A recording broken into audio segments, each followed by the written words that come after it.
You deserve an advocate. Speaking with an attorney is simple and 100% free. We're available 24/7 for your convenience, and we'll take on the claims process so you can rest easy. You deserve an advocate. This is the Monty Show, the truth in sports talk streaming. When you want unbiased opinions about your favorite team without the spin, all you have to do is find the Monty Show, streaming live and available 24 hours a day, 7 days a week on YouTube. And now, here's Monty. It is the Monty Show. Happy Thursday, my friends. The Monty Show, as always, is presented by our good friends at The Advocates, theadvocates.com. Trust me when I say, when you get in an accident, you need somebody who's going to fight for you. You need somebody who knows exactly the right thing to do and when to do it. And that is not your insurance company, because trust me, your insurance company is not fighting for you. You pay them premiums every month. They're trying to keep that money from you. That's why you need The Advocates, so you get every penny you deserve at theadvocates.com, or you can chat with an attorney live online, and it won't cost you a dime at theadvocates.com. Coming up in 90 minutes, Jake Ratzloff, the quarterback at BYU, will make his first inaugural maiden appearance and voyage and stuff. Yeah. Coming up on the show, and we will have to ask him about the BYU t-shirt. Yeah, the merch. The merch that's available at Coug Connect. The BYU all-knowing and powerful collective. BYU. We'll have to talk to Jake Ratzloff about that. We'll ask him, how does Jake Ratzloff end up at BYU? I think it's an incredible story. We'll talk to Jake every Thursday at 7:30. Thanks to our friends at Big O Tires and American Fork. Big O Tires and American Fork, your one-stop shop for total car care. Make sure you tell them you heard about them on the Monty Show. It is NBA trade deadline day. We are just now 7 hours away from the NBA trade deadline, and I don't have a feel. I don't know. Do you expect an NBA superstar to get moved today? It doesn't seem like it's trending that direction. It doesn't seem like this doesn't feel like one of those deadlines where it's like Kevin Durant got moved in the middle of the night under the cover of darkness. Like, it doesn't feel like that. It feels like we're going to get some role players moved, and that's about it. I think DeJounte Murray and PJ Washington are probably the two biggest names. I think PJ Washington's a guy that I think a lot of people are after. I would really be surprised if Atlanta didn't move DeJounte Murray. I think those are the two biggest names. I am very curious to see how many names get moved, how many dudes get moved. Like, what is the appetite for a major deal in the NBA? And the answer is, I don't know what that looks like. Do we get another year of the Knicks doing nothing at the deadline? Because that's what it looks like. Like, come on, dude. What did you make of Kevin Knox to the Utah Jazz yesterday? Well, I obviously, it's Fontecchio for Knox in a second rounder. It's Tech, please. Yeah, Tech. My bad. Tech for Knox in a second rounder. I mean, look, I think that, Kevin Knox has a higher ceiling than Fontecchio does, but the reality of the situation is Fontecchio right here today is probably a more reliable option. The thought, Woj just tweeting about this, and a lot of people have talked about the fact that, Simone Fontecchio has improved his three-point shooting from 33% to 39%. And, if you're going to trend up towards 40%, you're a lot more valuable to an NBA team. And like we discussed yesterday, Fontecchio is not a guy that's going to come in here and rock the boat in your locker room. Yeah. So, he's pliable. So, did I love it? I didn't necessarily love it, but I didn't hate it either. I mean, I think that Kevin Knox can be a playmaker. He has ability, but he needs development. He's an expiring contract. He is a 4, 5, 6 point a night guy on a good team. Maybe he's 10 points a night for the Jazz. I mean, the thing you liked about Simone Fontecchio for the Jazz is he improved his footwork. So his defense got better and his three-point shooting went up. Great. But I don't think he was he a guy of consequence? I don't know. I don't think he played so. A lot of minutes for the Jazz here in the last, probably 6-8 weeks. Played a lot of minutes for him. Yeah, look, I think it is. I don't know. Like I said, I don't think it's a deal of consequence. That's me. I think that when you look at what you have on this Jazz roster, Fontecchio was never going to be a difference maker on a championship team, and Kevin Knox is not that. Mm-hmm. So I think obviously everybody got excited. Everybody got excited, but I just, I think it is what it is. I mean, he's not a star, right? I mean, I don't think anyone's going to say that Kevin Knox is like a star or like, some huge acquisition. I think that my biggest takeaway was what you've kind of been talking about. Fontecchio developed, both defensively and offensively, and he got shipped out. I mean, that's what this team is doing right now. And I think, the only reason that guys like Laurie are still here is because the asking price is really high, because obviously he's part of the core of this team right now, So I don't personally think that, if you look at this from like a 5-year window perspective, I don't think they're really married to anybody. I think the guys that they're pretty much, keeping right now, we know who those guys are. The Markkanens, the Walker Kesslers. I do think that Colin Sexton, it would be a little surprising to me if you didn't at least, call around and see what you could get for him, because I think he's played so well and he's been such. But is he DeJounte Murray type talent? No, I think DeJounte Murray is far more talented. The problem is DeJounte's been a pain in the ass. That's what I'm saying. I would agree with that 100%. I think the trade that got made yesterday that made a huge difference, Xavier Tillman going to the Celtics. I think Xavier Tillman's a badass. He's got a huge chest and a fat ass. And I think that's exactly what the Boston Celtics needed. Yeah. So they really missed the edginess that they had with Marcus Smart at one time. I would agree. And that, Xavier helps him with that. What's up? Sean Rollins already gifting a Monty Show membership. Thank you, Sean, for that. Appreciate you. And that was picked up by JoJo Boyd. Hey, JoJo. Hey, JoJo Boyd. And what would any morning show be without Sudden? Sudden. The Sudden says Sudden. What's up, dude? I might have to bring the Sud who drops back this weekend. I may have to do that. OG Gary, good morning to you. Dakota Tubbs wants to know if appearing on the Monty Show violates the honor code. Well, if a BYU t-shirt does not violate the honor code, I'm going to guess that appearing on the Monty Show does. And, am I the only one that thinks it's amazing that a nice Jewish boy like Mr. Ratzloff is going to BYU? I think that's incredible. Amazing. It's incredible. I think it's amazing. I truly do. Does anybody think it's amazing that Nick Saban works for ESPN now? Very interesting hire, amongst other things. Now, we took a lot of ridicule on the show yesterday for saying anything nice about ESPN. But yesterday I thought was a very transformative day for our friends in Bristol, Connecticut, as ESPN made several, I think, significant announcements. Nick Saban being hired as an analyst on College Game Day, perhaps that was an afterthought. I think it's a huge impact, and it's what that show needed. He is one of the greatest coaches in the history of football, period, NFL and NCAA football. And now he works at ESPN. On top of that, we found out yesterday, and really we've been talking about it for a few days, this major streaming platform that was announced with Fox and Warner Brothers that's going to land ESPN a big amount of sports content on all of their platforms. And then we also found out yesterday from CEO Bob Iger that ESPN intends to launch its DTC, direct-to-consumer platform, in the fall of 2025, just 18 months away. It certainly feels like ESPN is changing the game in the way that we as sports fans watch television, and streaming certainly is a big part of that. And my question, I think, was answered yesterday with the Bob Iger and Nick Saban announcements.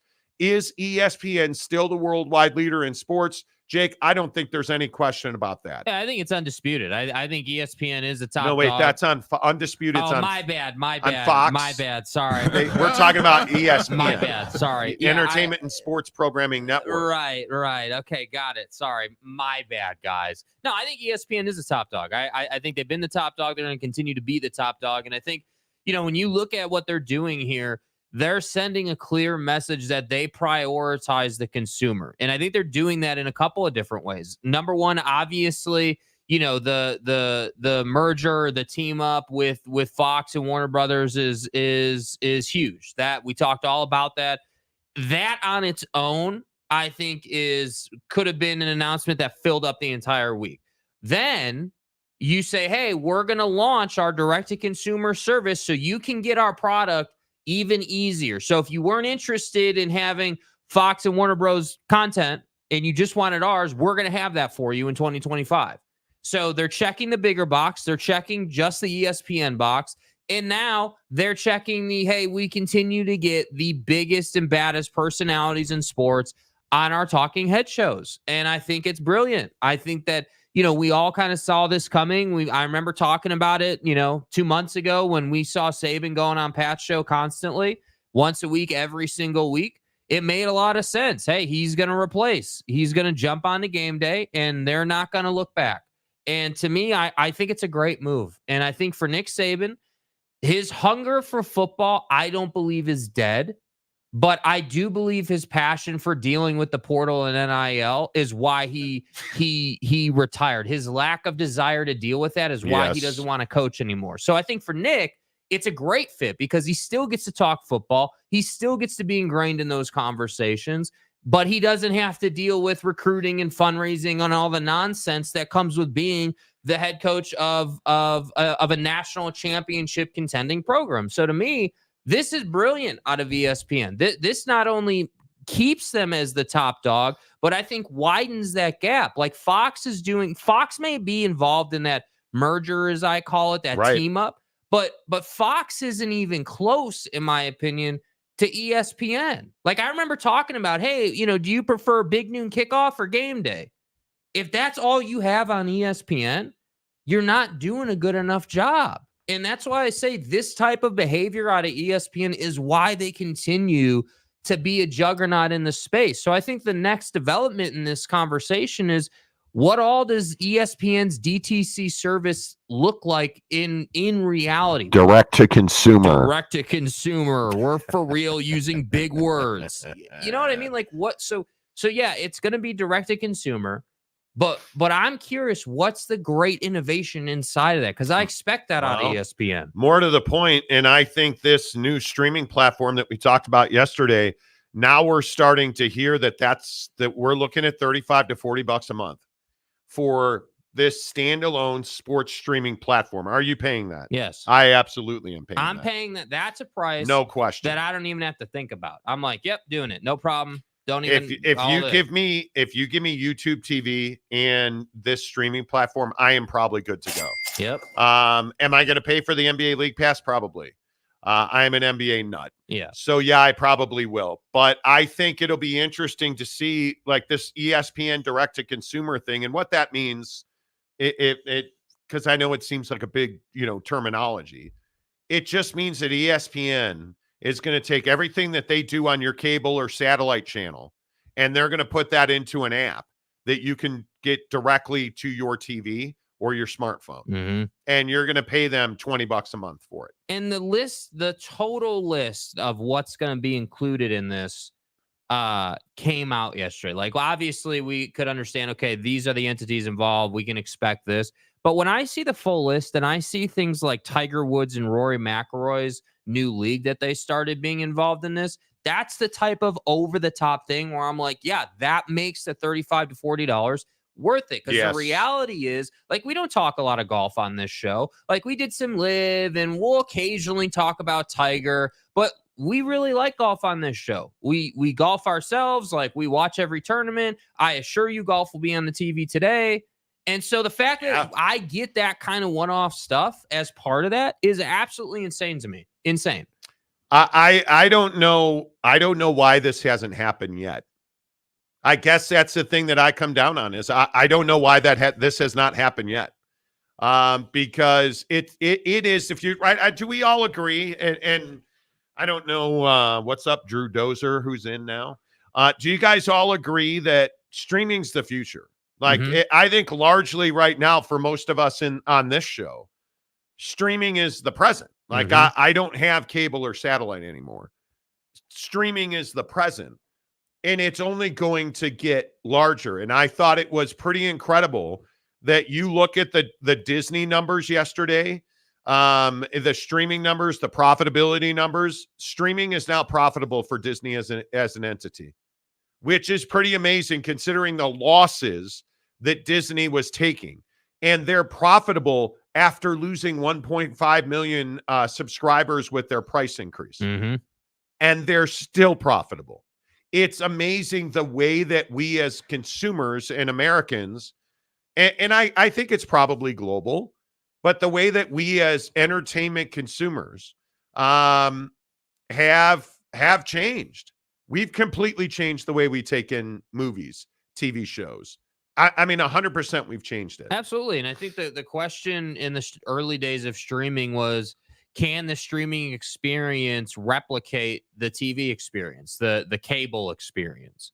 Because I think a lot of people thought, oh, well, streaming's just kind of, streaming's just going to be for folks who don't have a TV and just want to watch on their phone. That's what streaming's going to be. And I think the creation of watching like streaming content on a smart TV is why things like this are possible. Why things like, hey, we need an all-encompassing sports package because people are so thirsty for sports. It's being able to watch it on the physical TV is why that's possible, in my opinion. And I think that, yeah, sure, there are little things that still need improvements. The back button's the easy example. I also think just, customization, that's one thing on YouTube TV that I still think could be dialed in a little more. I'd love to be able to have like a folder where it's just the things I like to watch, and maybe I haven't dug in enough. Maybe that is possible, but I haven't seen it. I haven't either. But I would love to be able to just open YouTube TV and say, hey, these are all the things that I've put in there that I like to watch. And that's it. And it's that easy. So to me, I think that the consumer is being prioritized, whether it's the top personality coming to ESPN, whether it's the experience. And that's what I think you can't beat. That's what Fox doesn't have. That's what CBS doesn't have. I don't have CBS's app on my phone. I don't have Fox on my phone. I got ESPN on my phone. And there's a reason for that. I think one of the things, like looking at the Disney numbers, mm-hmm. It's very interesting you talk about the phone. Mm-hmm. Because I don't stream anything outside of the 4-letter ecosystem. Like I don't watch pretty much anything except ESPN content on my phone because the app is so easy to use. Mm-hmm. For me, it needs to be readily available at my fingertips on my Amazon Fire TV. Because I just invested in a Fire TV I think it's the best TV I've ever owned. And I think to that end, though, that TV, wasn't a TV only like $1,000? Yeah, right? No, it was like $6 something. It was only like $600. See, that's what I'm talking about. TVs used to be like $5,000. It used to be $4,000. Yeah. And now you're getting that caliber of TV for under $1,000. And let's just be generous and call it $1,000. With Amazon with Alexa integration. Yeah. I can order things from Amazon. Like it's is what beautiful. It is. But I am not reliant on my phone. The funniest thing happened last night. So this project Jake and I took on that we're working on during the day and doing the show in the morning. Like I come 5:00 in the afternoon, I'm ready for bed because I'm an old fart, right? Yeah. We go to Mrs. Monty. Honey. Mrs. Monty and I go to the store last night, to actually grocery shop. Right. I didn't bring my wallet. And I was like, and we're almost all the way through. And I'm like, damn. And she's like, what's the matter, big boy? And I was like, oh, I forgot my wallet. And she's like, it's okay. It's okay. They have Apple Pay. Oh, so you can pay with your phone. Who knew? And I didn't know this. And I'm talking about Harmon's grocery store in Salt Lake City. And I have never been able to figure out Apple Pay at Harmon's. Turns out you have to wait until they're done ringing your stuff up. Yeah, you got to wait. You wait till they're finished ringing your stuff up, and then the 4 green dots appear. You just put your phone on the thing. But that is, to me, dilly. You look at technology, man, and that's who we are. Like, You don't have to carry your own wallet anymore. Yeah. You don't need to own a TV anymore. Mm-hmm. Do you guys remember when we were kids? So like last week for you, but like, do you remember when we were kids and you actually had to like get up and turn the knob on the TV to turn the channel? Oh, what are you talking about, man? Like, it's Bro, craziness. I don't remember that. I've always had a remote, bro. I First team remember. all fat ass in I front of the remember TV. as a kid when we got our the first TV we had with a remote control. Mm-hmm. I remember that. And I'm old as F. I remember that.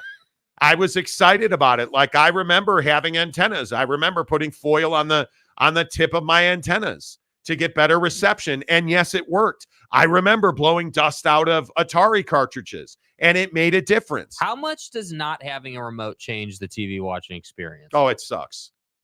But again, with my TV, I can just say, hey, Alexa, turn on YouTube TV. Yeah. And she will turn on the YouTube TV app. Yeah. So I can say to her, hey, Alexa, turn on Chicago PD.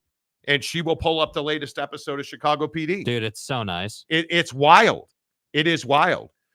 Sean Rollins says like button is an easy example. Yes. You guys hit the like button. Hit the like button, man. We've Let's had go. 345 people watch the show exactly and only 16 likes. I'm not. Sean, I'm not playing your stupid little game. Give away a gift card, Monty. It's that Hey, simple. Monty? I am a gift card whore. Do it. I'll put out. Anyway, the point is, Boyd Lake, podcasts remain popular. Podcasts do remain popular, but less so.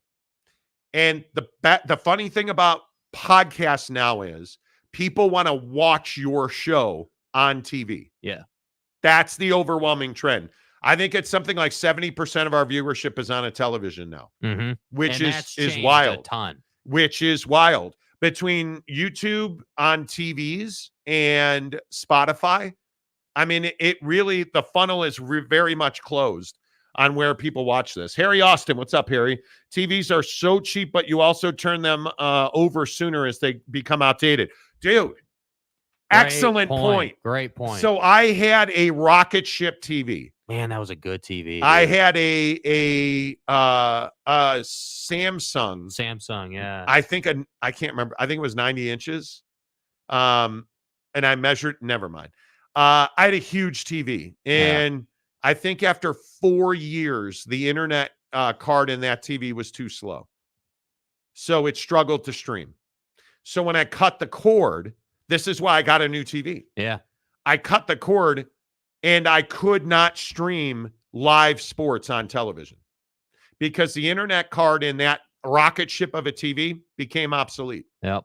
So I had to get a new TV. And the minute Mrs. Monty and I ordered that TV, installed it, first of all, it took 3 minutes to set it up. Which I think matters. Absolutely, it matters. Oh, take it out of the box, put the legs on it, stand it up, plug it in, boom, done. Yeah. Plug in the internet cable, boom, done. Set it up, did it on its own, easy peasy. So you know what, Harry Austin? They do turn over sooner. Yes. And I think that is an excellent point. Ron Loney, good morning. I don't own a TV. See, that's the other side of the conversation that I think is important for ESPN and these guys. You Yeah. know, for the guys who don't own TVs and prefer that lifestyle, you're still getting service. You're still getting the product. And I think that's what matters so much. That's what I'm saying. The advent of, hey, you can stream this on TV if you like, in the fact that the masses do that. But then you've got folks like Ron who are like, hey, dude, I don't have a TV, but I have a smartphone, right? I'm going to assume that because you're a listener of this show, you're an iPhone guy, because nobody who listens to this show is dumb enough to have an Android. You know, He's just a hack. Android. You can stream it to your iPhone. So to me, that's what I'm saying. It's a win-win all the way around. Yeah, and I also think one of the more interesting parts of this conversation is, what are you willing to pay for? I mean, I will also tell you that Mrs. Monty and I sold. We have like a community garage sale twice a year. Mm-hmm. We sold 2 TVs last time. I have a TV in my living room and one in my basement, and that's it. I used to have a TV in my bedroom. I used to have a TV in my office. I used to have a TV in your mom's room. Like, I had a TV everywhere. And now I think after this next time around, we'll probably be down to 1, and we might have 2 TVs in our house. That's it. Mm-hmm. And I think a lot of, like, Mrs. Monty reads that she's such a better human than me. She reads more than, like, if I'm watching basketball. What did we watch last night? What did she watch as I dozed? It just is different now. Mm-hmm. It's different now. Drew Dozer, good morning. Cash is and always will be king. Is it though? We joked about this the other day. Mm-hmm. I've been carrying around a $10 bill in my wallet for feeling like a high roller, bro. Since we were with Boss Frog in Vegas. Yeah. We've been carrying it since Christmas time. I've been carrying around the same old ass $10 bill. Walk up to the counter at a convenience store and like, all right, here's my $10 bill, man. And how many people even take cash from you anymore? Yeah, it's pretty rare. Like, we're going to talk about this time traveling story coming up in, 90 minutes now on the show. 1 hour from now, Jake Ratzloff, the BYU quarterback, will join us.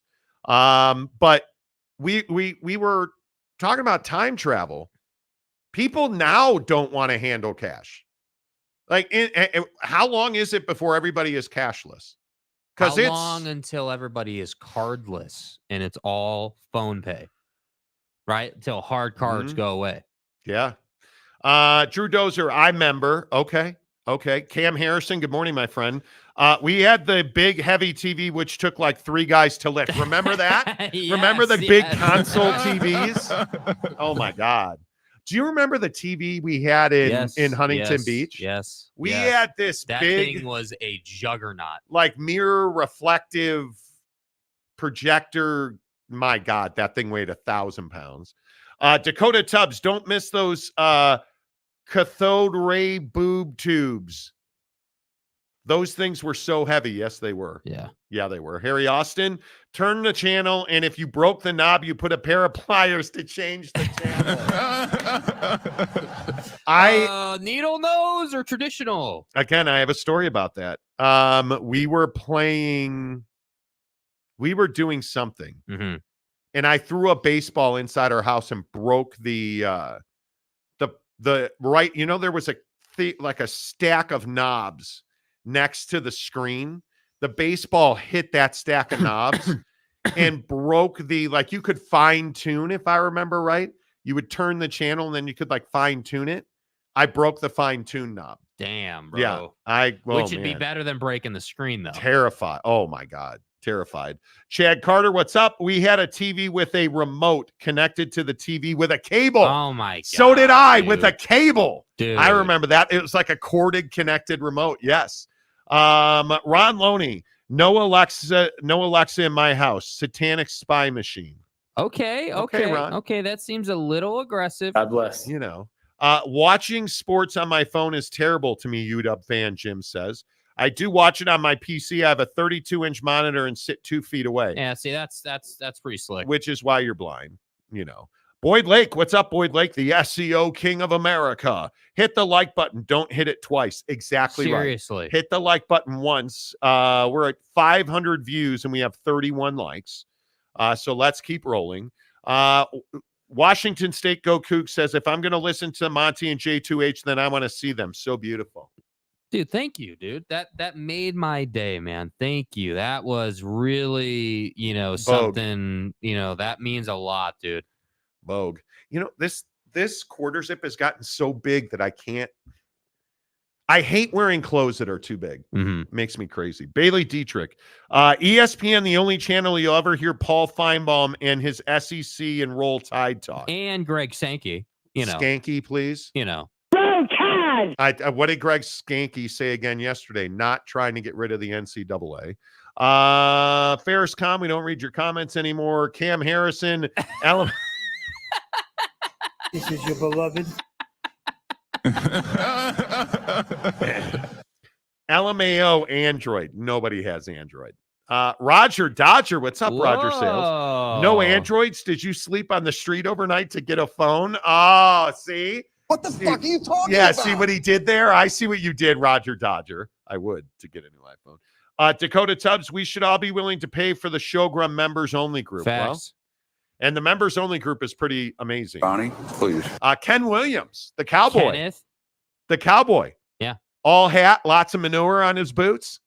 Ken Williams back in the group last night. How about that? Hero 75. Funny thing is, just yesterday I went on a trip to Amish country in my state. It was strange dealing only in cash since they refused to take cards. P.S. Homemade Amish cinnamon rolls are the best. Bro, Hero. dude. Why would you bring that up on this show? Been up 90 minutes and I haven't eaten anything. Come on, guy. Come on, guy. We were at the Maverick. We were at a convenience store, the best convenience store ever, this morning. And the dichotomy of people that are at convenience stores at 4:45 in the morning, there was this, and I'm not going to say fat. Buddy was. Hey, guys. He was a mass of humanity. Rotund. And it's about 30, I think it was 35 degrees outside. And he is wearing tennies, gym shorts, and a t-shirt, sweating his ass off. Right next to him, construction worker dude. Right next to him, guy wearing a vest. Yeah. Right. Bet you weren't expecting this one. It's the best at 4 in the morning. But I bring that up because they had just put out fresh cinnamon rolls in the donut case. And I thought about it, but I went ahead and skipped it. We did. Well, we skipped it. But my God. Oh. So good. Yeah. Let's see. Boyd Lake, vice grips and rabbit ears on the TV. Yes. Right. Yes. Ferris Khan, I'm going to give you one shot. Please don't mess this up. Please. Talking to Boyd Lake, the Samsung frame literally looks like it could be in an art museum. It's awesome. Yeah. It is one of the nicest displays I think I've ever seen. Yeah. It is, Ferris, I think it is. Now, I don't know why you would, if you have a wall space where you just want to hang a flat screen, perfect. But it is really a nice display.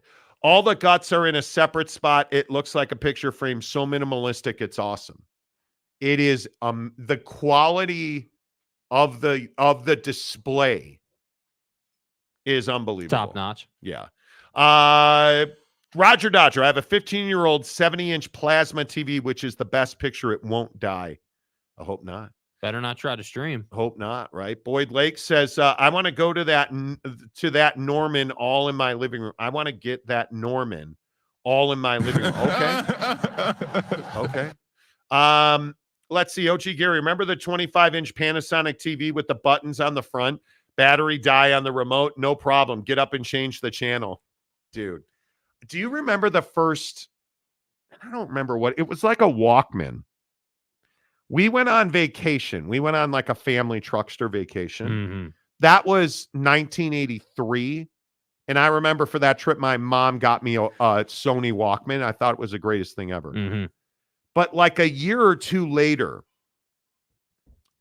I want to say this friend of mine, Mike Chiro, down the street from us. Mike. He got one of those little portable handheld TVs. You know. And I will never forget. It's one of the most, man, I haven't thought about this in so long. So I had a big backyard and we built a wiffle ball field in my backyard. Like, and we used to tarp home plate like all of it. Yeah, we had a shed next to it and it was amazing. We all pulled up with a bunch of lawn chairs and sat on the home plate area and watched the Cubs game on his portable handheld TV. It's awesome. And I think it might be one of the greatest moments of my childhood. That's awesome. It was a Mike Chiro. Mike Chiro was that kid who lived down the street, and we used to play stickball in the street in this neighborhood. He had a fire hydrant in his front yard. Oh boy. And Sherry, I can't remember his name. This kid whose name was Sherry something. His last name was Sherry or whatever. He hit a bomb. And the fire hydrant was like right center field.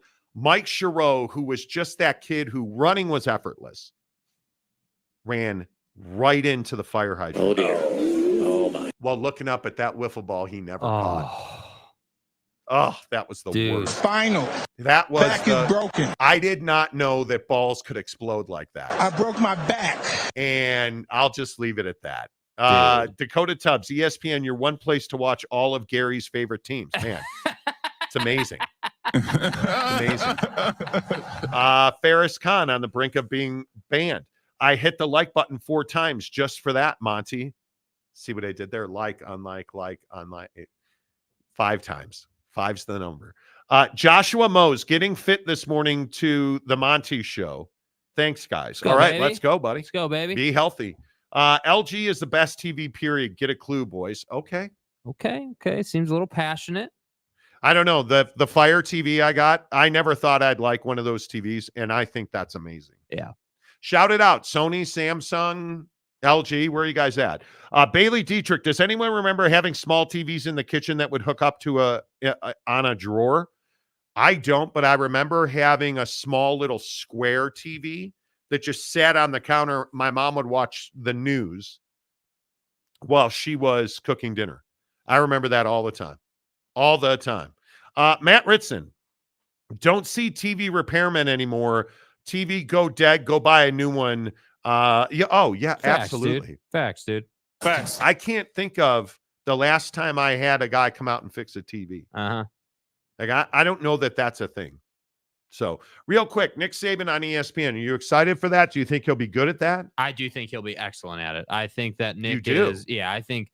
Now, I mean, obviously the knowledge is there, the experience, of course, all that good stuff. All the football requisites are there, but I think personality-wise, I think Nick is very underrated. I think that he is, he's known as this guy who coaches football and is a motivational guy, and we know that side of him. But I think there's a whole nother side that we just haven't realized as a public yet that the football world knows behind the scenes. I would agree. I think Nick Saban is friendly. I think the guy will open up on game day, and I think that the comfort that he'll take because Pat's on there with him, I think will really help him. And so yeah, I think Nick Saban. I'll put it this way: I think the odds of Nick Saban being successful on game day are much higher than Tom Brady being successful in the booth on a game. I can tell you that right now. Not that I think Tom Brady's going to suck, but I just think that when you look at the ease of transition, I think doing game day is much easier than doing a live game. I don't know if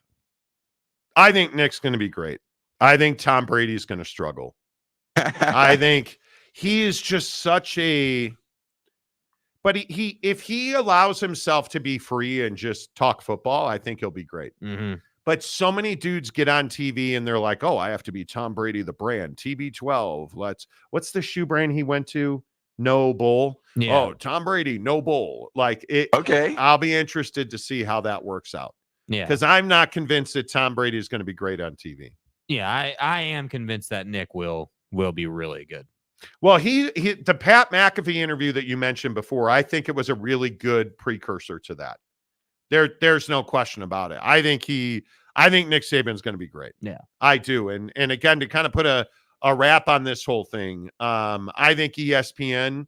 Do you guys like ESPN? Do you go to ESPN for sports news? I don't know where else you go. I follow all their dudes on Twitter, right? Like I watch Sports Center all day long. It's on my TV. Mm-hmm. I mean, I don't even know. I mean, Ross Dellinger at Yahoo is somebody that I read regularly, but Tony Jones. The Athletic is interesting. Tony is the only Jazz NBA guy that I mean, Tony and Woj, I think, are the two best NBA guys. But yeah, do you like the Athletic? Yeah, I mean, it's all right.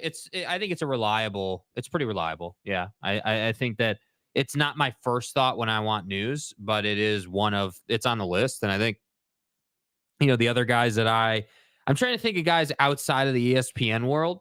And it's funny, like in my mind, I'm like, oh, Jeff Passan, but Jeff Passan's an ESPN guy. Ken Rosenthal. Yeah, Ken Rosenthal. Okay, I think Tony Jones is a really good example of that. Yeah, I think the Athletic. I subscribe to the Athletic only for Tony Jones. But I don't subscribe to local, like our local paper here is just horrendous. Yeah. The Salt Lake Tribune is a waste of money. Their Jazz coverage for the most part is just not coverage. It's what does Ryan Smith want us to write today? I think the Des News is a little better, but not by much. Mm-hmm. So I think your local guys, if you're in Chicago, New York, I think the New York Post, the New York Times is incredibly relevant. I think in Chicago, the Chicago Tribune and the Chicago Sun-Times is incredibly relevant. I think here in smaller markets, I think you have to be on the Athletic. I think you have to be on Ross Dellinger. I think you have to be on ESPN because you're not going to get it locally. You're just not. Absolutely. Yeah. And I also think that the Twitter experience changed so much for the sports news world. Oh, yeah, I absolutely. think, before Twitter, the TV presence, you had to be, if you wanted to be a name, you either had to be a prolific writer or you had to be on TV all the time. And there wasn't that medium where you could build a brand on people's phones. And I think that's where I look at it and I say, okay, things like The Athletic, take a little more effort because you have to read the article and not just listen to a 2-minute video piece. Yeah. But yeah, I mean, I still think that we need things like The Athletic. We need that type of detailed coverage. And that's why I appreciate them. Yeah. All right. Wow. Look at you guys going in on a couple of things here. OG Gary says Samsung is hands down the best panel, best color, best display. I'm a Samsung fan. Tyler P. I use any TV, just plug in a Fire Stick. Well, there is that. You are smarter than the average bear, or Ute in this case. RJC Man, 1976. I got a 13-inch black and white Panasonic. Was the happiest kid alive. God, remember Panasonic? Yeah. Is Panasonic still a thing? I think so. Drew Dozer, our TVs are all knockoff brands with the exception of Samsung in our bedroom. Do you guys have TVs in your bedroom? Nope. Big proponent of no TV in the bedroom, dude. I did it again last night. I just put my phone on the charger. I did not read my phone in bed last night. Mm-hmm. And as soon as we were ready to go to bed, I put my phone on the charger. That was it. Done. Yeah. And beautiful. Slept. Last night was probably one of the best nights of sleep I've had. Last night was that night of sleep where the alarm went off and you were like, damn it. Right? Like you're just gone. Yeah. Dude, you are in some other stratosphere. The upside down, bro. You are in the upside down. And the alarm goes off, and I didn't hear it going off. I get it on my spaceship watch. Yeah. And so my watch vibrates and wakes me up. And I was like, getting up at 4 a.m. is really tough. It is so tough. And I usually get up at 5. Before we started doing the morning show, I would get up at 5, be at the gym by 5:30, be home by 6:45. Like I was in a rhythm. 1 hour of sleep makes a huge difference. And I have real trouble. I got 7 hours of sleep right on the dot last night, but I have real trouble going to bed at like 8:30. Yeah. It's really tough for me. Dibs, 100% Sammy, phones, tablets, TVs, no fruity gimmicks for me. Okay. OG Gary, Nick is going to be amazing on college game, CGD. College game day, CGD, add it to the list of acronyms. Stay hard. Everyone will be all ears when he speaks. I don't disagree with that at all. Gary, I think you're right. You as an Arizona fan, really, you're going to be enthralled with But Nick more Saban. as an SMU fan like Gary is, Yeah. that I think that's, you've got to. Robert Fowler, morning, fellas. Morning, Rob. Hey, morning, feller. We had our main console TV in the living room. It was hooked up to a router with a cord up to the antenna on the roof that we would turn, and it turned the antenna for the TV station. Nice. I rented a room in a dude's house way back in the day. We had like 10 roommates. It was wild. He had one of those massive satellite dishes in the backyard. And this dude, his whole life was, hey, man. And I was told that pornography is a tough word to say this early in the morning. Adult material. This dude was so obsessed with watching his adult material that he would get so pissed off that he couldn't dial in that dish perfectly. And he had a little joystick thing where he would turn the dish with it. He would try to get us to go outside into the backyard and move the dish for him. And he'd sit in his bedroom looking for adult material. Adult material. Yeah, I was told yesterday on DM that saying porn or pornography is jarring at 6 a.m. Oh, okay. So we have, we have to be softer. Yeah. On our vocabulary. Kay Sumberly, Bleacher Report and some ESPN. Bleacher Report's not bad. Although I think Bleacher Report has largely become an aggregator, which is, hey, they take everybody else's stories and call them their own.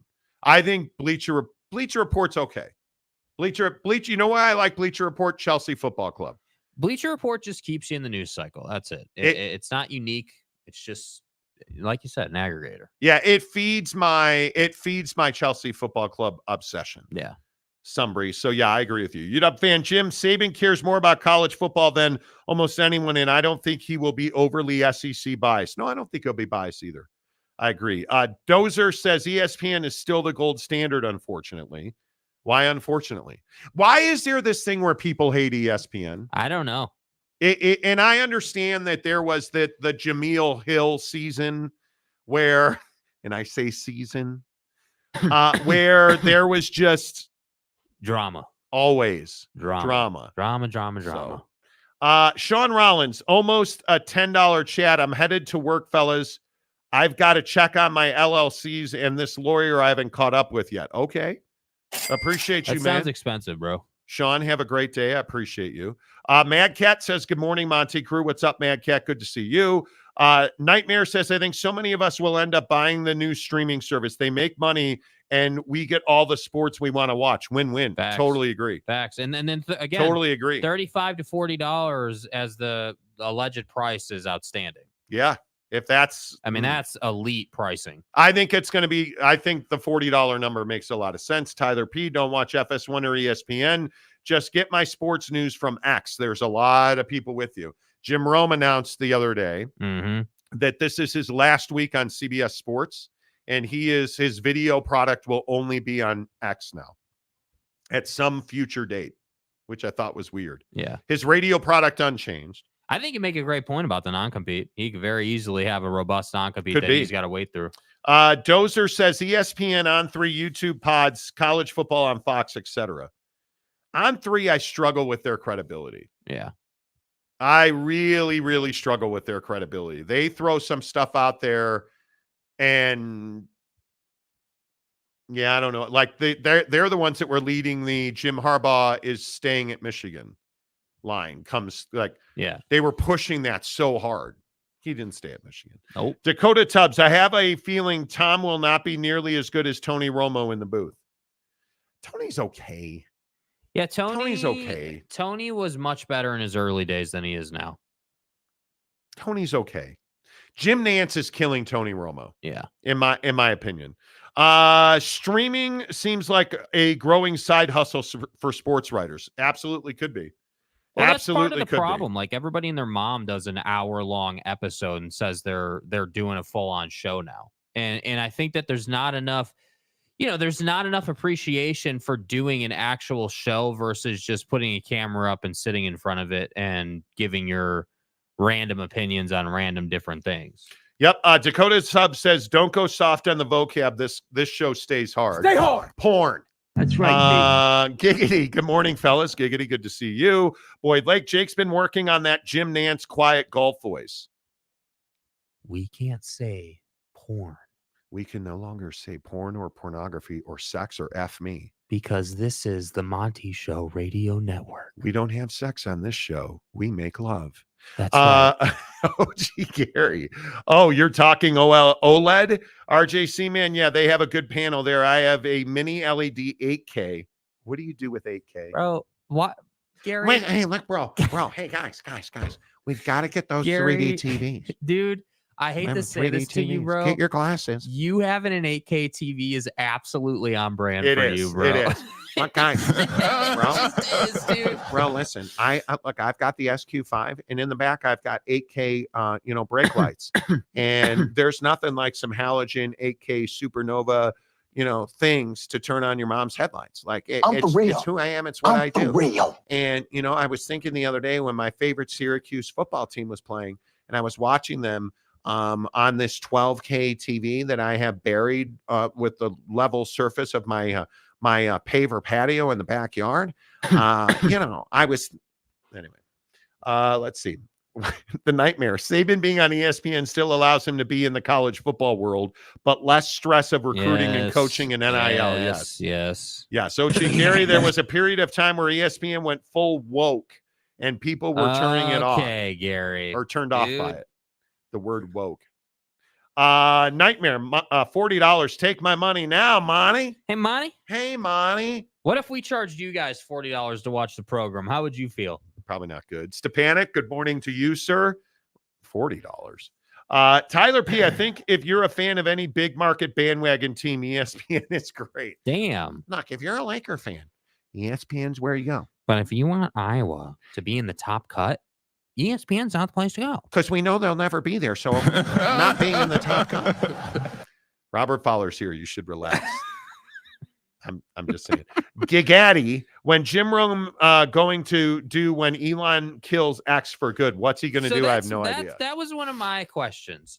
So is X really a place where people are like, yeah, X is reliable long term. X is, X and really, is it maybe it's strong to say supporting Elon by putting your content on X? But it's this Tucker Carlson argument. Tucker Carlson interviewing Vladimir Putin on Twitter. Yeah. People will watch. Should Elon Musk allow Tucker Carlson to interview maybe the most hated man in the world?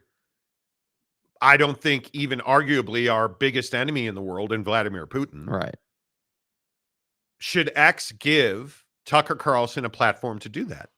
And I think it's one of the most controversial questions. And I think if that happens, I think it will be incredibly damaging. You just gave a gift to the Russians. Right? I think it'll be incredibly damaging. Yeah. If Elon Musk, who is already in bed with Tucker Carlson, they have a partnership. If Elon Musk allows Tucker Carlson to put Vladimir Putin on Twitter, I think it's a huge mistake. Yeah. Tactically, which is why I think it hasn't happened yet. You can't do that. I am very interested. I am very interested to see how that works.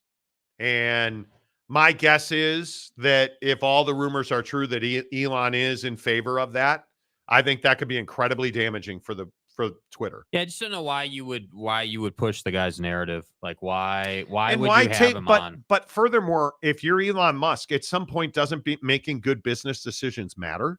Like you've lost so many users on a record number. It's ridiculous. You've lost so much ad dollar. I think X is just a very interesting thing right now. Mm-hmm. I use it very sparingly. I am not somebody use it just to keep up. That's it. I am not somebody that uses it regularly. Yeah. I'm not. Bailey Dietrich, Steve Deese, whose YouTube channel is a Wolverine grad, would also be one of the guys that would say that Jim Harbaugh is staying at Michigan. That's wild to me. It's wild. Tyler says X ain't going anywhere. I think Elon could be going somewhere. I think Twitter, X, whatever the hell you want to call it now, will remain. Fat Jesus, good morning to you, my favorite author. $40, I better see some skin. Jake, you got nudes? Nope. We are not displaying pornographic images on this channel. Stepanik, yes, he already did give permission. Yeah, I that's the prevailing theory. Anyway, Jake got to play Wedding Crashers motorboat scene. No, can't do it, dude. That's so good. You motorboating son of a biscuit. Yeah, that's an iconic scene, but I can't do it, bro. MH5, I was confused when you said most hated, man. Did you mean Tucker or Putin? Well, Vladimir Putin. Excellent question. I don't think Tucker Carlson's hated. I think in the right circles, Tucker Carlson is wildly popular. And I think he's done a good job of biding time here. Which I guess you could say about anybody. But Tyler, it airs at 6 Eastern today. Elon already said he ain't blocking it. Okay. Dakota Tubbs, where's Ratzloff? He's the BY Jew for BYU. Yeah, I know what time it is. See what he did there? The BY Jew for BYU. Porn is rampant on X. It's a good loophole for all you Utah listeners. Pickety.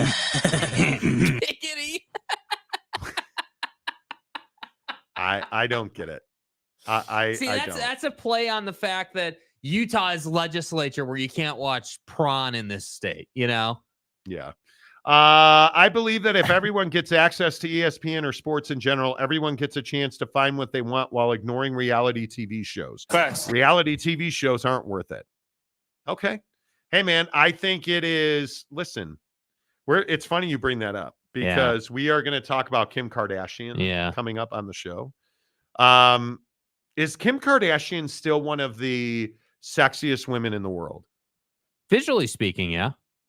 But I think there's a lot of baggage there, bro. There's a lot of drama there, my man. Yeah. Well, we'll see. We'll see. I don't know. This Tucker Carlson Putin thing is very interesting. But yeah, so like for X, like Elon's mentality has always been, oh, well, if people watch, that's it. Doesn't matter. If you're committing a crime and people watch, we're putting it on X. That's Elon's mentality. And I do think that there is my personal opinion is I think it's a little irresponsible to put Vladimir Putin on X. I think it's irresponsible. And I think it kind of goes against, the morals of, hey, you're an American and you're putting the Russian dictator. Well, I think technically the interview was taped this week. Yeah. And I think he knew he was going to get permission. So I don't know. Stepanek, it's about data, just like Tesla is a data company. Yeah. It is. Yeah. It is. I just think Elon's become such a polarizing figure, right? Like he just has been. Love him or hate him. Love him or hate him. It truly is what it is. Prize Picks, the official daily fantasy partner of the Monty Show. Steph Curry's a little jerk.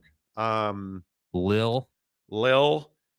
I have been, what's the right way to say this? I have been reticent to use Steph Curry on Prize Picks. Mm-hmm. I think NBA and Major League Baseball are the two best sports for Prize Picks, although I have a ton of Prize Picks on the NFL for Super Bowl. But last night was the first time. And I was like, okay, give Steph a chance. Like he deserves some love. He's not Patrick Mahomes. He's playing Philadelphia without a real, they're injured. He'll go off. And he went off for exactly 13 points, rebounds, and assists last night. Uh-huh. And the number was 40. Never again. Kawhi Leonard last night needed 38. He gave me 25. Thankfully, Donovan Mitchell last night needed 37 and a half, and he gave me 53. Don's my guy. What did I tell you about Donovan Mitchell? Pimp is going pimp. Right. He did last night. Download the Prize Picks app. Use the promo code Monty. That'll get you 100% deposit matching. So you put in $10, they'll give you 10 more. You put in 100, they'll give you 100 more. And it is going to be an unbelievable Super Bowl Sunday on Prize Picks. Yeah. And I can tell you right now, my Prize Picks for Super Bowl, they were running a special on Patty Ice. Him and his annoying wife. Yeah. Need just one passing yard to call it a win. Him and his annoying wife. Brittany Mahomes makes me crazy. Yeah. Yeah. And his his dad. Don't even get me started. I have Patrick Mahomes for 1 yard passing more. And all you do is take more or less. Isaiah Pacheco, one touchdown. I like that. I took more, so I say he'll score a touchdown. Yeah, I like that a lot. George Kittle, 49 and a half receiving yards. Okay. I went more. But of course, I couldn't pass on more. So I have another 3-pick. You did another one? I have 2 of them. Damn. Travis Kelce, 59 and a half receiving yards. Yeah. I went more. Isaiah Pacheco, rush receiving touchdown, more. And then Kyle Juszczyk, 5 receiving yards. I went more. Yeah. So I feel like I'm in a pretty good spot. That would pay $310 if I win all of those. Yeah. So I feel like I'm in a pretty good spot. Yeah, I've got the Patty Mahomes half passing yard discount. I've got Brock Purdy to throw 1 interception. It's Brocktober, please. And I've got Christian McCaffrey to have more than 88 and a half rushing yards. Okay. I like it. Do you guys play daily fantasy? Where are you at with it? I have really gotten into it now with Prize Picks, obviously being a partner on the show. It's awesome. It is so much fun. And it's something Jake and I can compete at. Look at this combo. Sorry, not to cut you off. Look at this little low-key combo Prize Picks is rolling out here on kickers. Harrison Butker and Jake Moody combined to make 148-yard or more field goal. I saw that. And I was so tempted. But see, this is what's great about Prize Picks. Jake over here. That's offensive. How many times have you lost on kickers? I've lost a few times, yeah. How many times have you won on kickers? I've won a few times. I have. have. love these stupid little. Okay, here's the Guys.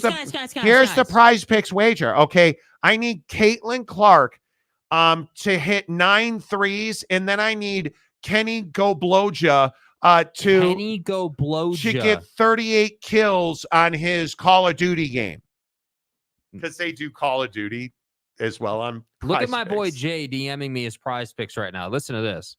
He's got the Patty discount, half pass yard. McCaffrey on a goblin for half a rushing or receiving touchdown. Yes. That's a gimme. And he took the Butker Jake Moody one field goal of more than 48 yards. I'm not going to take it. I'm not doing another one. Well, you always take it. Hey, bro, you always take it from what I understand. You say Boyd Lake's the SEO king. You're the pegging king. Let's just call it what it is. I'm not taking a kicker combo. Man, I'm not doing there are it. a lot of good ones for the Super Bowl. I won't. But the thing I like about Prize Picks is it's super. You can play $20 for like weeks. Okay, I'll do another one. I'm going to start with Travis Kelce. More than to have one rushing or receiving touchdown. T. Kelce. It's a loss. Hey, what do you mean it's a loss? It's a loss. McCaffrey to have 2 touchdowns, rushing or receiving. He had 2 against Detroit, 2 against Green Bay. Okay. I'm going to take that. Player's going to make plays. Okay. And I'm going to take, let's see. Let's scroll back to the top. We're going to go receiving targets, which is one of my favorites to play in football. George Kittle, 5.5 receiving targets. That feels a little high. Valdez-Scantling, 2.5 receiving targets. Okay. What do you think of that? You think that's a little high? 2.5. Valdez. No, I think that's good. Or, Targets, right? Yeah, targets, yes. Or we've got Brandon Ayuk, 6.5 targets. I like the previous one. Valdez-Scantling. Yeah, Valdez-Scantling. All right. That's where I would go. Okay. Joshua Mose. Wife's dad blew the family money gambling. I don't do it. Okay, let's keep it real. $20 to win 90 because of a demon on McCaffrey. I like it. Yeah. RJC man, Elon Musk is a Russian sympathizer. Could be. What do you think the tone of this Tucker interview will be? Not adversarial. Do you think it will be sympathetic? Yes, I do. You do? Because I don't think that Vladimir Putin, and I don't know why we're talking politics, but I don't think Vladimir Putin is going to do an interview where he's going to get roasted. Yeah. Steve Stepanek, do you think this will be the most watched Super Bowl because of the Swifties? I do. Yes. I think it will be. I don't even think it'll be close. Robert Fowler, speaking of Caitlin Clark, what do you think of the Caitlin cam? I'm a diehard fan, but I think it's a little much. Hope it isn't for the whole game. I think it's a little much. But I think it's innovative. She's a really important figure in sports right now. Like, I think it is critical that she get the proper level of publicity, because I think for young women in this country, it's so hard to feel good about yourself on the regular, that if you're a 5th grade girl that's a basketball player and you see Caitlin Clark, you feel like you can do it, and you feel like you belong. Yeah. And I think it's so difficult to be a young female in this country right now. And I think Caitlin Clark is critically important. Yeah. OG Gary, just legalized sports gambling in Utah already. Good luck. That's never going to happen. Daniel Dixon, 49ers are going to win hands down. I don't think so. I don't think so. Cut and dry, dude. I can't remember who was asking me what I thought the score was going to be. Somebody I was talking to yesterday. Yeah. I come down 31-28, 34-31. Kansas City wins the game. So I just want to point this out for all of you who don't play Prize Picks. This is why Prize Picks is awesome. So my original Super Bowl play that I already had before today, the Mahomes, Brock Purdy, Christian McCaffrey, is $20 to win 45 on a flex play. So you got to get 2 out of 3. Right. Prize Picks on the Super Bowl, though, is offering what's called goblins and demons. They do this all the time. So because it's a demon selection, the selection is McCaffrey for 1.5 rushing and receiving touchdowns more. So he needs 2. Yep. Flex play $20 to win 90. They're doubling your return on the same investment. That's why you like Prize Picks. Go out and win. Yeah, it is fun to play. There's no doubt. Use the promo code Monty, M-O-N-T-Y, Monty, to get 100% deposit matching. Jake Ratzloff from BYU will join us here coming up in about 25 minutes. Stick around for that. Going to talk to Jake about the Big 12, BYU. I do think culturally it's very interesting that if you look at what Jake Ratzloff did as a college quarterback, that dude was as a junior college quarterback, that dude was crazy.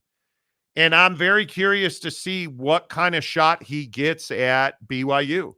And I wonder what the expectations are for himself. What are his expectations? Mm-hmm. So I'm very curious to see what he thinks about that.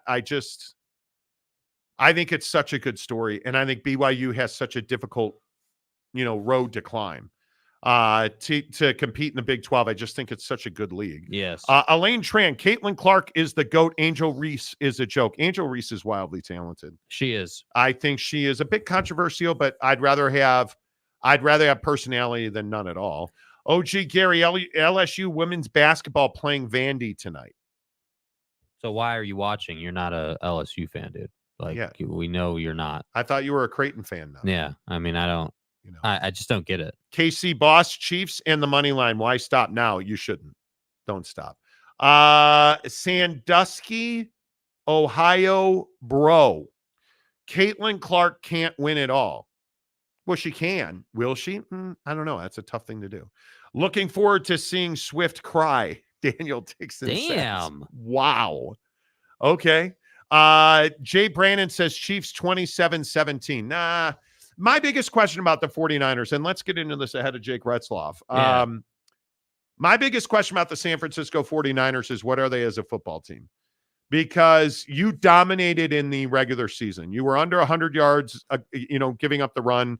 You're giving up 160 yards in the postseason running the ball. Right. I think we've all seen the infamous Chase Young. You look at the plays that he has not made. Mm-hmm. I think that's a huge problem.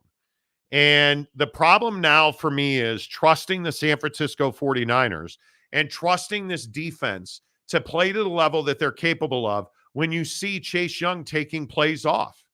It's very difficult to excuse that in a playoff game when you now have the ring you've coveted your entire football life at your fingertips and you're taking plays off.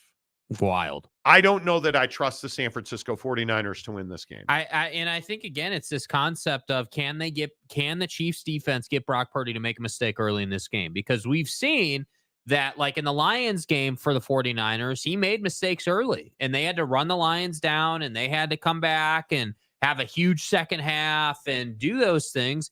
But I don't think you're doing that against the Chiefs, man. I'm not going to sit here and be like, yeah, you can get behind early in this game and then come back. No, you can't. You're not that guy, pal. And I think the Chiefs defense is a little bit underrated. I think people just look at Mahomes and company and say that's how they win ball games. You don't come back on the Lions without a good defense. Stopping them, you got to score, then get a stop. Score, then get a stop. And you got to do that 3 times to come back in that game, and you did it. So I understand that, hey, maybe the Lions offense isn't quite what the 49ers are packing as far as the punch they can throw. But I do think that this Chiefs defense is quality. And I think Spagnuolo is an elite schemer defensively. Surprising quarterback, showing them things they haven't seen before. The ability to watch the tape, identify Brock Purdy's weaknesses, and then build a coverage and scheme plan that takes advantage of those weaknesses is absolutely top-notch out of Spags. And that's why I think this game could go awry early for Brock Purdy. Because if we get that, hey, 2 turnovers in the first quarter, Brock's hanging his head, we took the life out of the football team game, this game's going to be over in the first half. My hope is is that Kyle Shanahan is committed to running the football early in this game and getting Brock Purdy into the groove, getting him into a place where he feels comfortable. We're getting confident Brock Purdy. And if they do that, I think we're going to get a classic. I think we're going to get that, this could be a 35-31 game. This could be a back and forth slugfest. Do you believe that the Chiefs get an early Brocktober turnover? I personally do. I think that with Spags' ability to scheme, with the playmaking they have, I think that there's a very good chance of that, yes. I think it's critical that this 49er defense come out fast. I think it's critical that guys like Chase Young, guys like Bosa, guys like Greenlaw, that those guys make an impact on Patrick Mahomes quickly.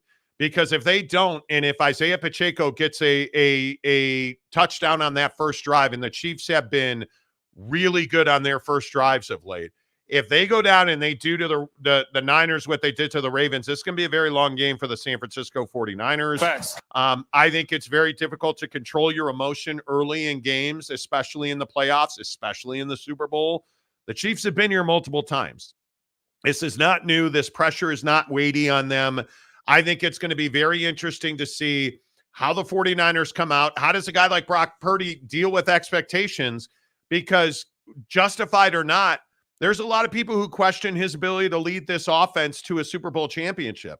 I am not one of those guys. I believe that Brock Purdy makes great plays, makes great throws, makes elite throws. I think the question is who does a better job controlling their emotion early in this game, because a lot of Super Bowls are shifted based on first half stupidity and mistakes. And I think if Brock Purdy comes out and throws an early interception, or if there's an early turnover, a missed snap, or any of that nonsense that happens when you're gripping a little bit early in a Super Bowl, the Chiefs aren't going to make those mistakes. They're too experienced. They've all been here. Andy Reid's a superior play caller early in big games. It's why I favor the Chiefs in this game. I think it's going to be very close. 31-28, 34-31. That's why I love the Prize Picks field goal, 48-yard field goal prop. Man, that's a juicy one. And it's why I like it, because I think this is going to be a very close game.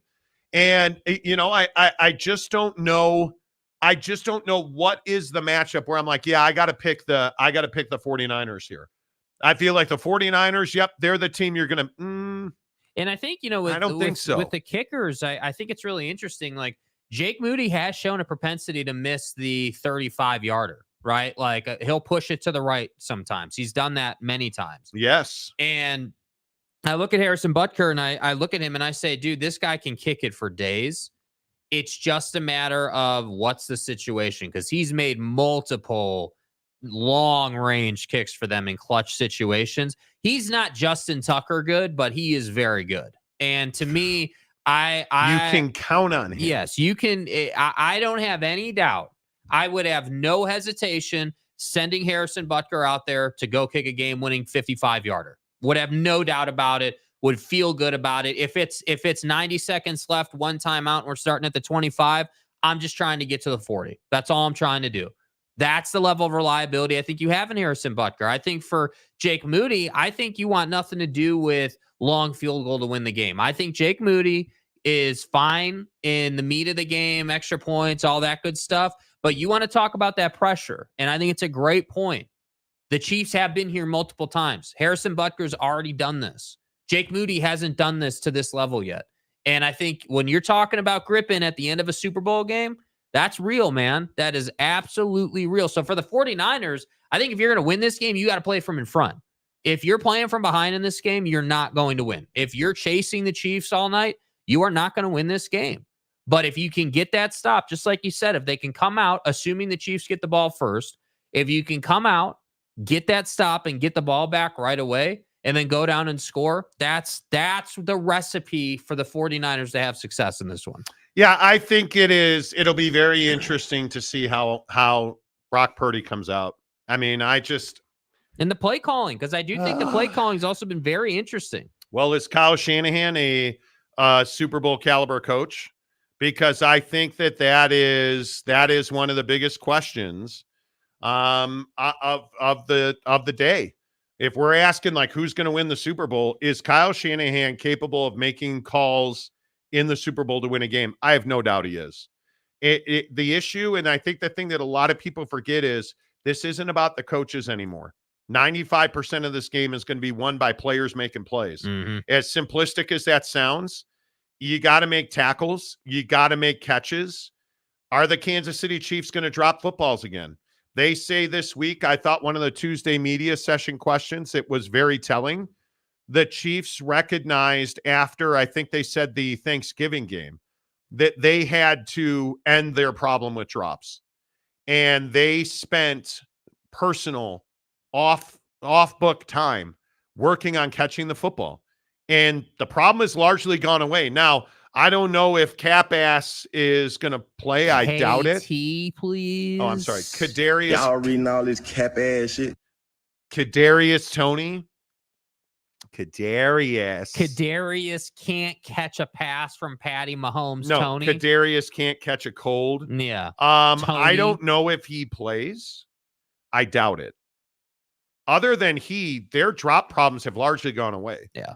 And I understand that the sex machine, Travis Kelce, Mrs. Taylor Swift, is a really important figure on that offense. Totally agree with that. I think that it is Isaiah Pacheco's game to win or lose. And I think he is a central figure in their success, and he has been. I think, obviously, Patrick Mahomes, if he's not himself, they lose anyway. I think you're going to have to get some kind of special out of Isaiah Pacheco to win this game. Yeah, and I think, to me, the way the Chiefs have been playing lately, Travis Kelce has been two things. Swelsey has been two things for them. He's been the emergency outlet on third down to pick up the first down, and he's been the red zone guy. And going down the field, Rashee Rice has been the guy that you hit for 20 yards and then 10 after the catch. That's the guy he's been getting after. So, do the Swifties make this the most watched Super Bowl of all time? I think they do. And I don't even think it'll be close.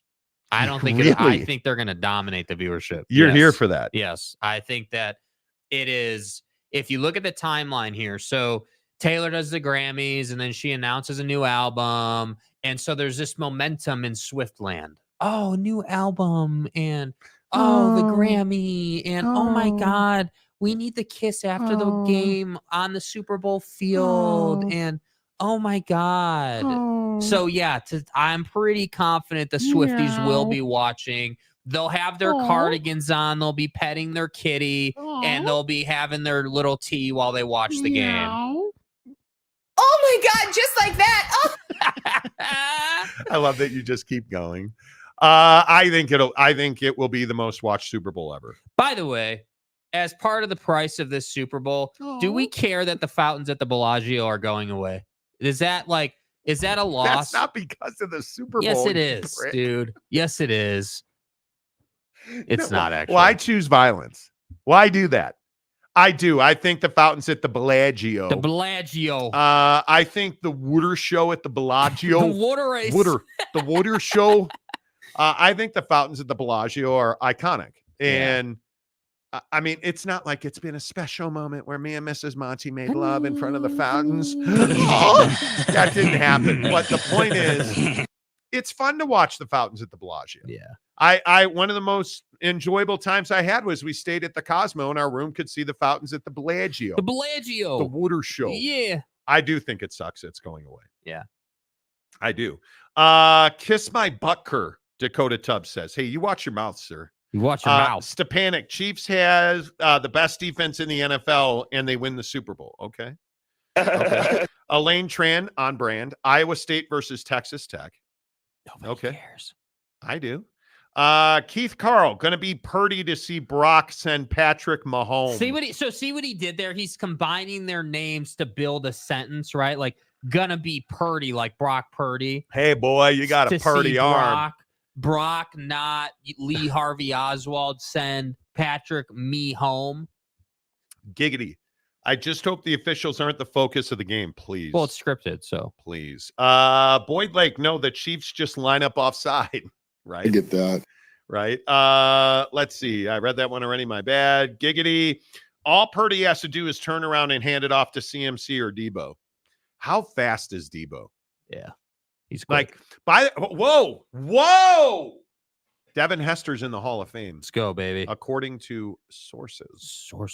Stay hard. I was watching, I think it was 10 minutes of Devin Hester kick returns. Dude. He is so fast. If you need to get fired up, watch Devin Hester highlights.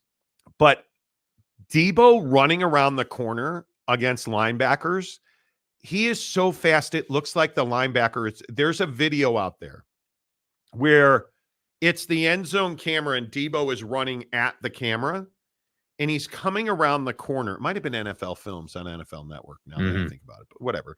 He's coming around the corner and I can't remember who the linebacker is now because I'm old, but the linebacker looks like he's trotting from this camera angle. And Debo's head is not moving and his legs are just, they're like two pistons in a motor. I'm for real. And he is just flying up the sideline. I'm for real.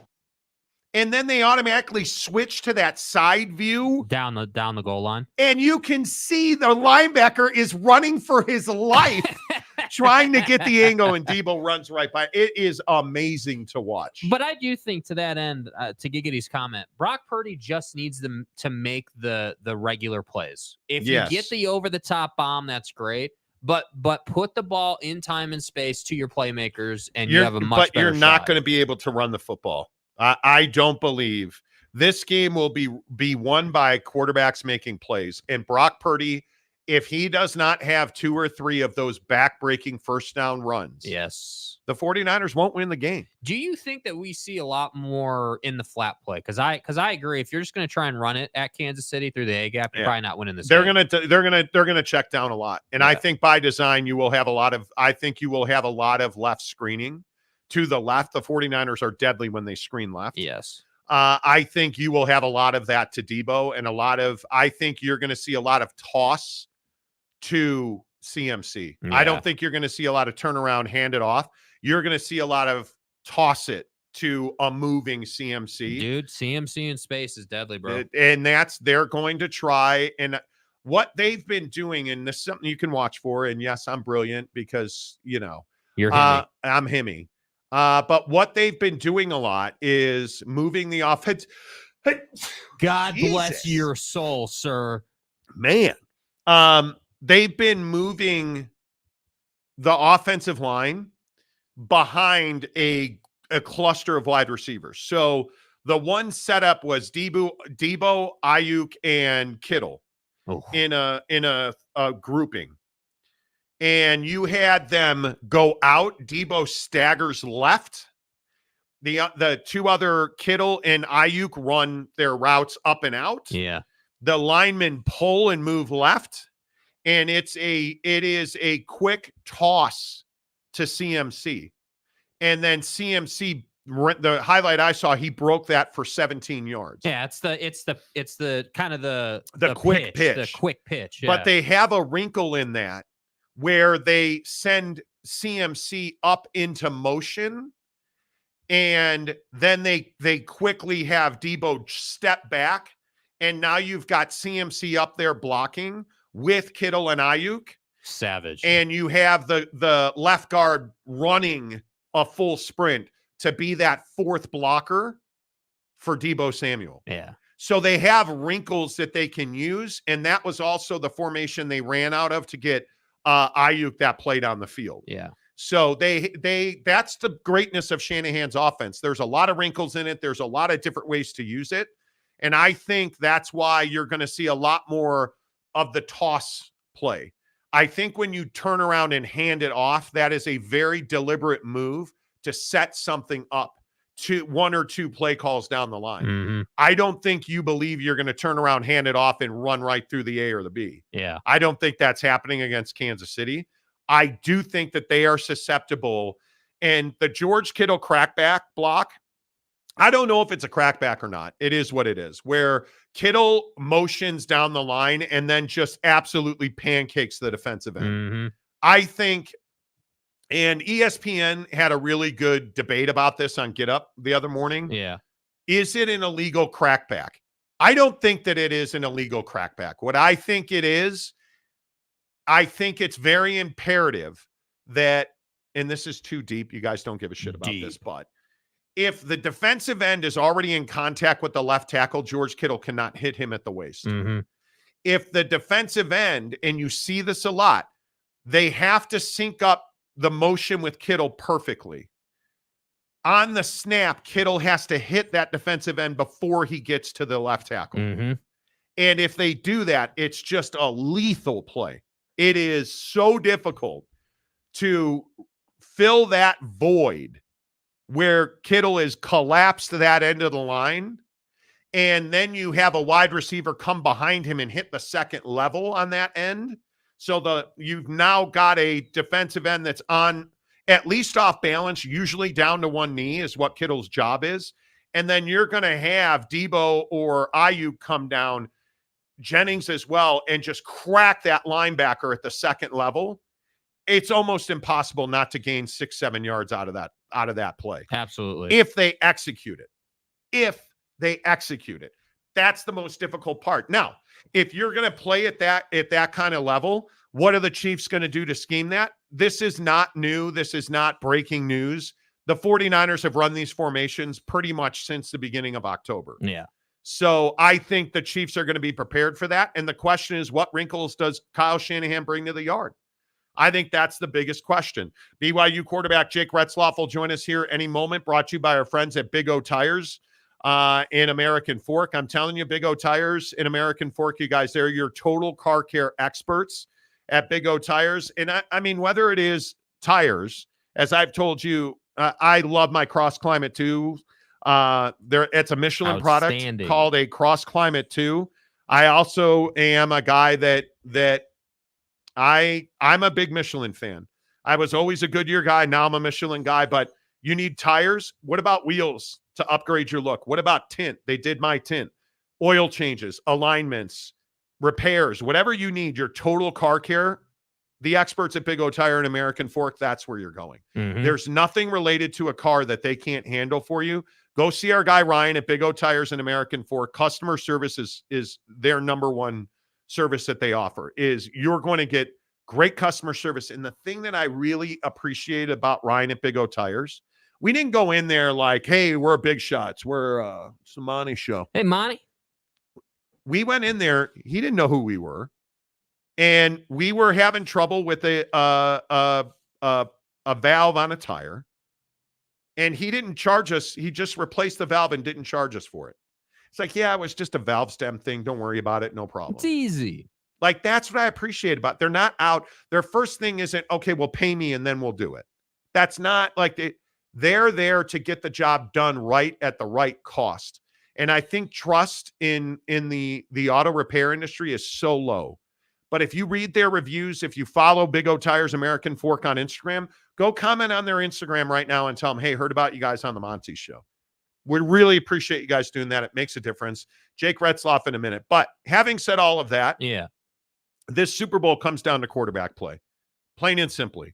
Brock Purdy versus Patrick Mahomes. So, of course, I'm going to lean Patrick Mahomes. You have to. How do you not? I think Patrick Mahomes is... And he's earned that respect. You know, I mean, this is, again, it's not just the fact that you've been there. It's the fact that you've won.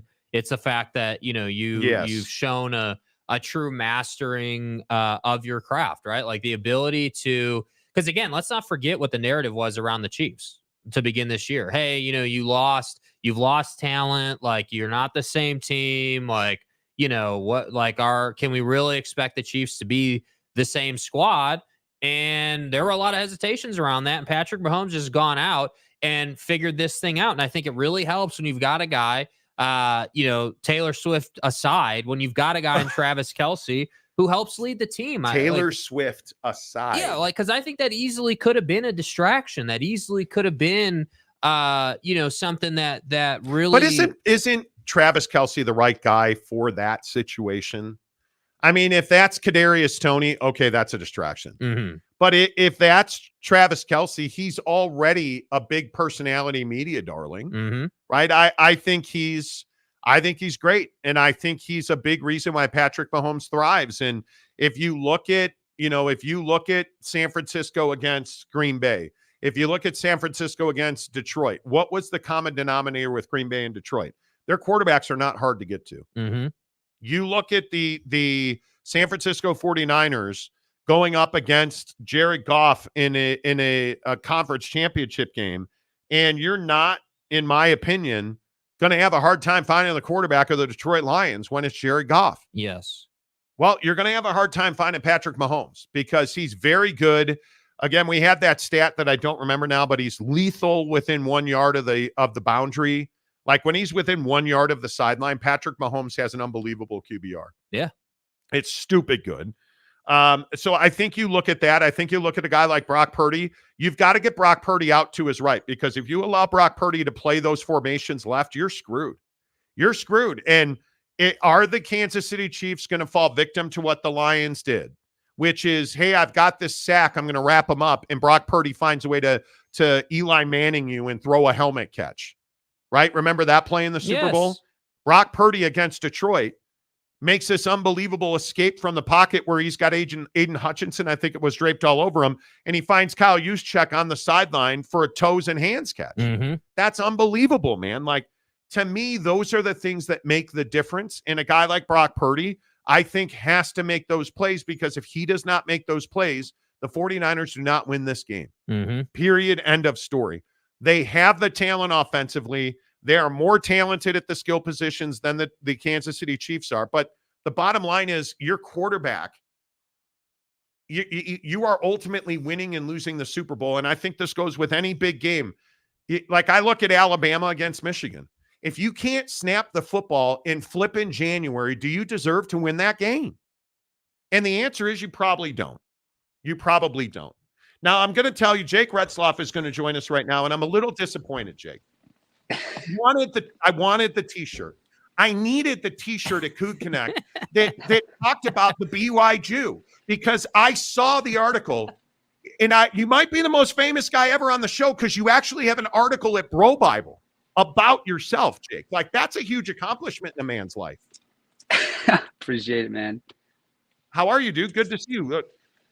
Doing good. How are you guys? Lifting weights with the BYU sweatshirt.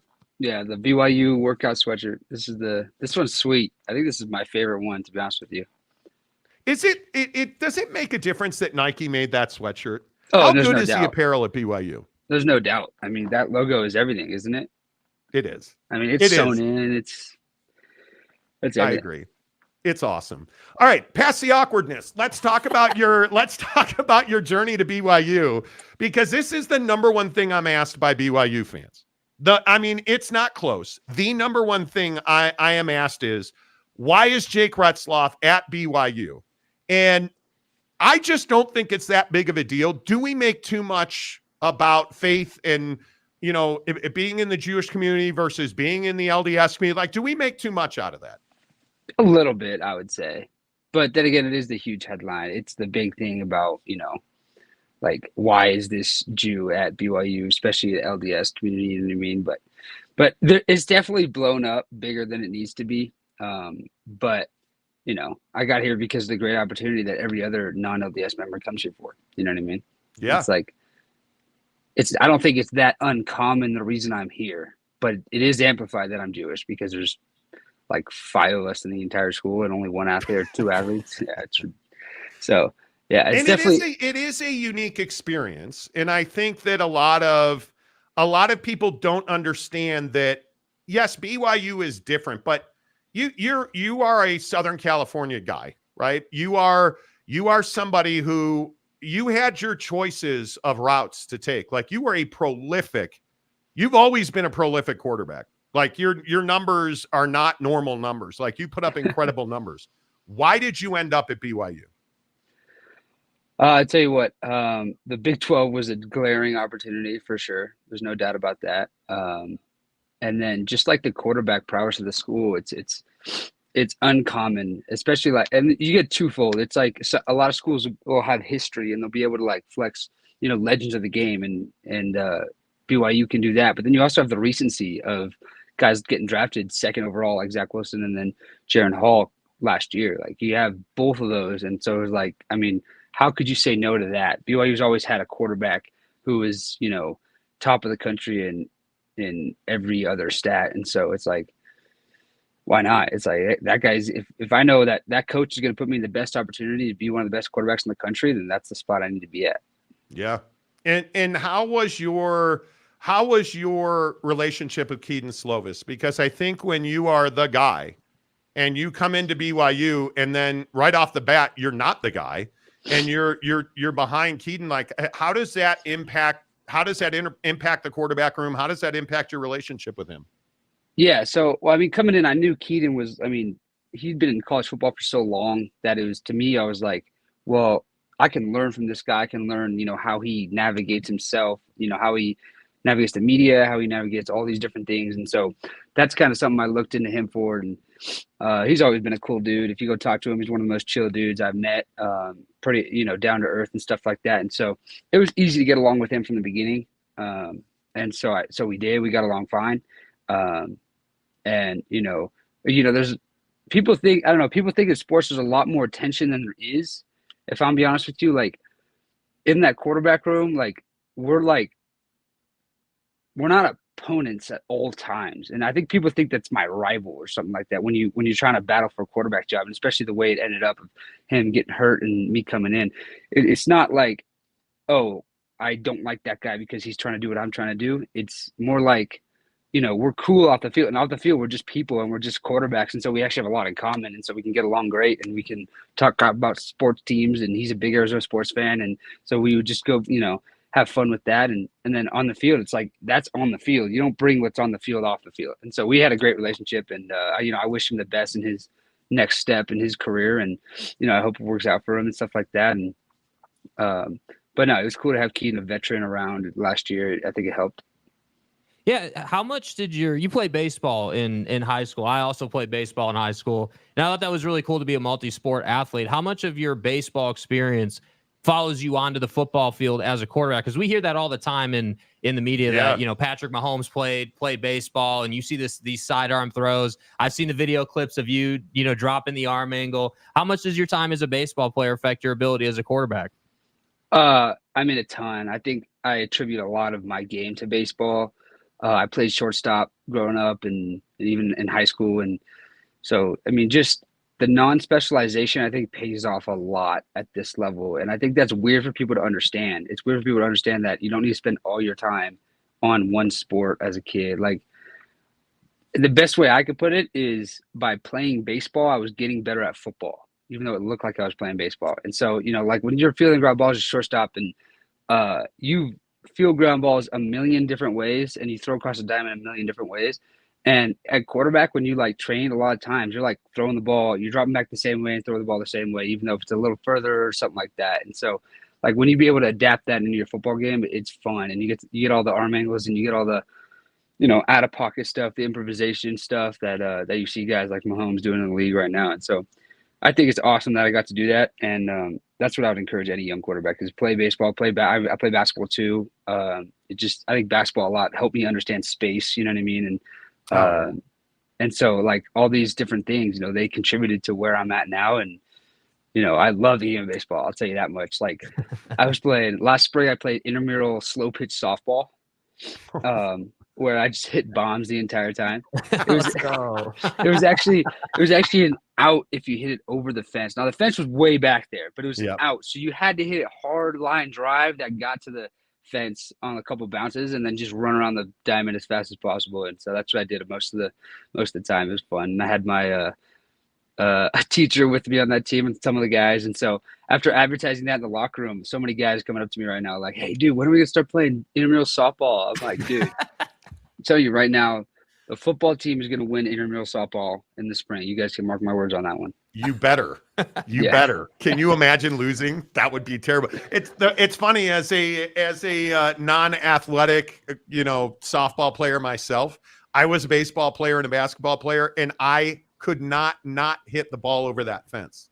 That was I have not heard that about the ball going over the fence being an out in years. Because I was the guy who hit it over the fence and it was an out. Yeah, it's ridiculous. I think they get the rule because they don't want to go chase down the softball in the street. You know what I mean? Yeah. They got to get in a golf cart or something and run over there. They probably don't have a golf cart on them. So they're just like the funding for intramurals can't afford an extra softball or two. Oh my God.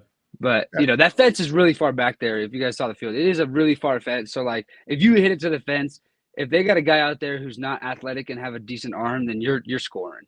Yeah. You know what I mean? If they got an athlete, an ex-baseball player back there, if you played in high school or something, he runs over, throws the ball in, then you're maybe a triple, but he has to be deep to start with in order for that to happen. And by the way, I'm not sure that you know this, and I don't think anybody's probably ever told you this. You run well. You have a little you got some legs there, Ratzloff. I think that's one of the things that I think you truly bring. But I want to go back one thing real quick. You talked about the Big 12 opportunity. Why was the Big 12 why is it an opportunity, and why was it attractive to you? I mean, it's the top in the country. It is that level that you aspire to go play at. If you want to play at, against the best of the best, this is where you play at the Power 5 football level, and then after that you move on to the NFL. And I know that Power 5 football gets you the next opportunity to go to the NFL. And the crazy thing about the Big 12 is it's so like malleable. It's like the top and the bottom are so close, in my opinion. I think it's the most competitive conference in college football. And so that was always appealing to me. Like, you go anywhere and you can be, the underdog by so many points, and you can go put up a fight and, possibly come out with one. And that's just appealing to me. It's like when you get to face all those top schools in the country, and something we learned this week is there really is no off week in the Big 12. Like, there is no week that you could just take it easy. It's go, go, go, go, go, go for 14 weeks straight, something like that, and 9 weeks of conference play. And last year we had an SEC school right before conference play. So it was really like 12 weeks to 10 weeks of just go get it, go after it. And it's a lot of fun. And, I think as a team last year, we learned what it's like. You can't just come off 1 week winning and then go to the next week like, oh, we're supposed to win that one. We'll just win it. You got to go get it. And so that's something we're coming with this year. That's going to be a little different. And it's just the competition level is just different. You can't go play in the Mountain West and see this, and you can't go play in any Group of 5 conference to see this. And so, and like I said, my favorite part is the fact that the top and the bottom are so close. You know what I mean? It's especially and it's not a huge skill gap. It's whatever team's going to show up that day and put it on the field. Yeah, it truly, and I think we make too much out of this. We were just talking about this with the Super Bowl. At some point, a player's got to make a play. And obviously, as a quarterback, you've got to make plays, because I think your coaches on the regular, you're not the head coach and the offensive coordinator and the wide receiver coach and the QB coach at BYU if you don't have an idea how to prepare players. You have the coaching staff to prepare you. At some point, don't you guys just have to get together as 11 guys in a big moment and make a play? Yeah, that's the truth. And we had last year we're at Oklahoma State in a rowdy environment with those paddles that the student section slams on the wall. And there's like 50 seconds to go. We're down 3. You look around the huddle, and we struggled the second half offensively. In the first half, we were a lot better. And you're just like, all right, boys, let's go get it. And 2-minute drill is probably my favorite part of football ever. I mean, if you ask any of the guys in my locker room, they're like, 2-minute drill? Oh, yeah, Jake's all over that. Jake loves that. And so when we came up with that opportunity, it's like, and it's not even that a lot needs to be said. It's felt. It's known. You know what I mean? It's not, you don't need to remind a guy that this is the biggest moment of the game. You know what I'm saying? They know. And so you just look around like, let's go get it, baby. Let's go get it. But you got to do your job, though. And I think we talk about these key words, and I'm not trying to get off in the weeds or anything, but I look at games like Super Bowls or Stillwater, or you pick your biggest games of your life, and you won in those moments because everybody from the tight end to the tackle to the running back to the wide receiver didn't break that route a yard short of the first down. The quarterback didn't throw it off frame. Like, at some point when you're standing in that huddle as a quarterback, and maybe or maybe not, you admit this, I don't know, but do you know who's going to do their job? Do you have, in that moment, are you thinking about that, or are you just putting the play in and making that thing happen? To be honest, it's more of a group belief versus an individual belief. You know what I mean? And so, sure, certain guys might show up differently on different plays, and that might benefit us, but I'm going into every play believing that my guy's going to do his job right, and every guy. And if a route is, if a play is designed for this route, then I'm looking at that guy. All right, I believe in that guy. You know what I mean? It's more of a group belief in that sense. It's not like, oh, I have one guy that's going to get it done, And sure, we have some special guys, some special individuals, but I'm telling you, if you're on the field in those moments, you are a special individual. Well, and I'm going to ask you about Cody Epps because I'm a huge Cody Epps believer. I think he's an NFL caliber wide receiver, but my dude's got to get on the field. And I think when he's on the field, how do you take advantage of him? Because I look at Cody and I expected last year to be a breakout season for him. And it just didn't happen. And a lot of it was your best ability is your availability. And he missed a lot of time last year. But what do you guys on offense have to do to get the most out of Cody Epps? Well, that's my favorite saying about ability right there is the best ability is availability. And, he struggled with offseason injuries last year.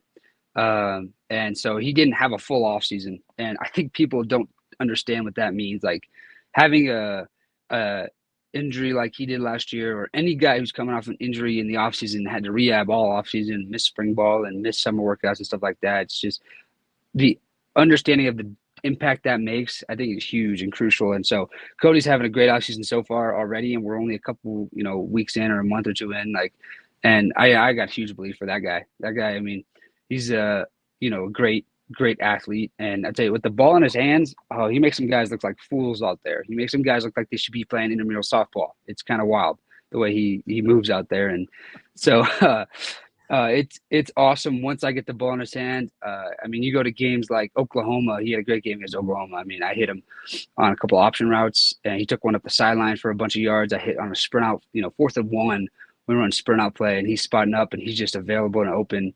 And that's that kind of play where it's like, okay, that first initial, route, that first half of the play wasn't open. So now let's extend it and let's keep going. And then Cody finds himself an opening and runs downfield and makes the guy fall on his face, I think. And it's Cody with the ball in his hands is pretty awesome. I love it. And, that's why I try to get the ball in his hands. That's why he's a great option runner for us. And we run a decent amount of that stuff. And so, Cody's just a great athlete. The key is that availability with that guy. You know what I mean? And so we're conscious of that. And so we're not doing anything stupid and overworking this, so far. And once we get into spring ball, we know we're going to get a lot of reps, and those are going to be valuable because he didn't have those last year and we didn't have those last year. And that's going to be a lot of fun. Talking to Jake Ratzloff, BYU quarterback. Thanks to our friends at Big O Tires and American Fork. Where are you with NIL? Because, we hear a lot about, obviously NIL is front and center. Obviously NIL is a big deal. Do you embrace NIL? Are you excited about NIL? I know that you're somebody, we expect you to be the starting quarterback at BYU. Like, how have you utilized NIL, and do you feel like BYU puts you in a position to succeed with NIL?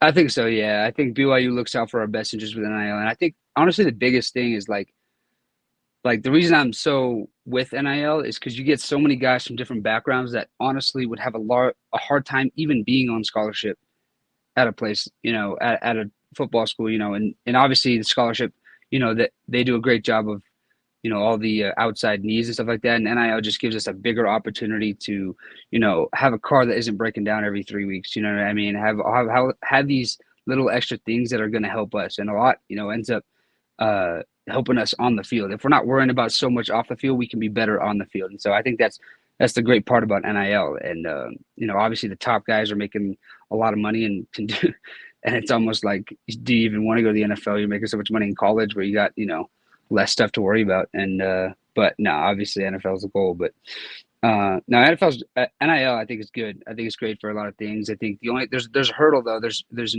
a threshold of guys' attitudes towards NIL. And I think that honestly, it's one of those things that's like, you need to be appreciative for it, but understand that the reason you're getting it's on the field, and don't be worried about it so much. I think that can happen to people is they get too caught up in, how much am I getting paid and how much am I doing outside of football? And it's like, especially, with the collectives and being formed and stuff like that, it's like that's all great stuff.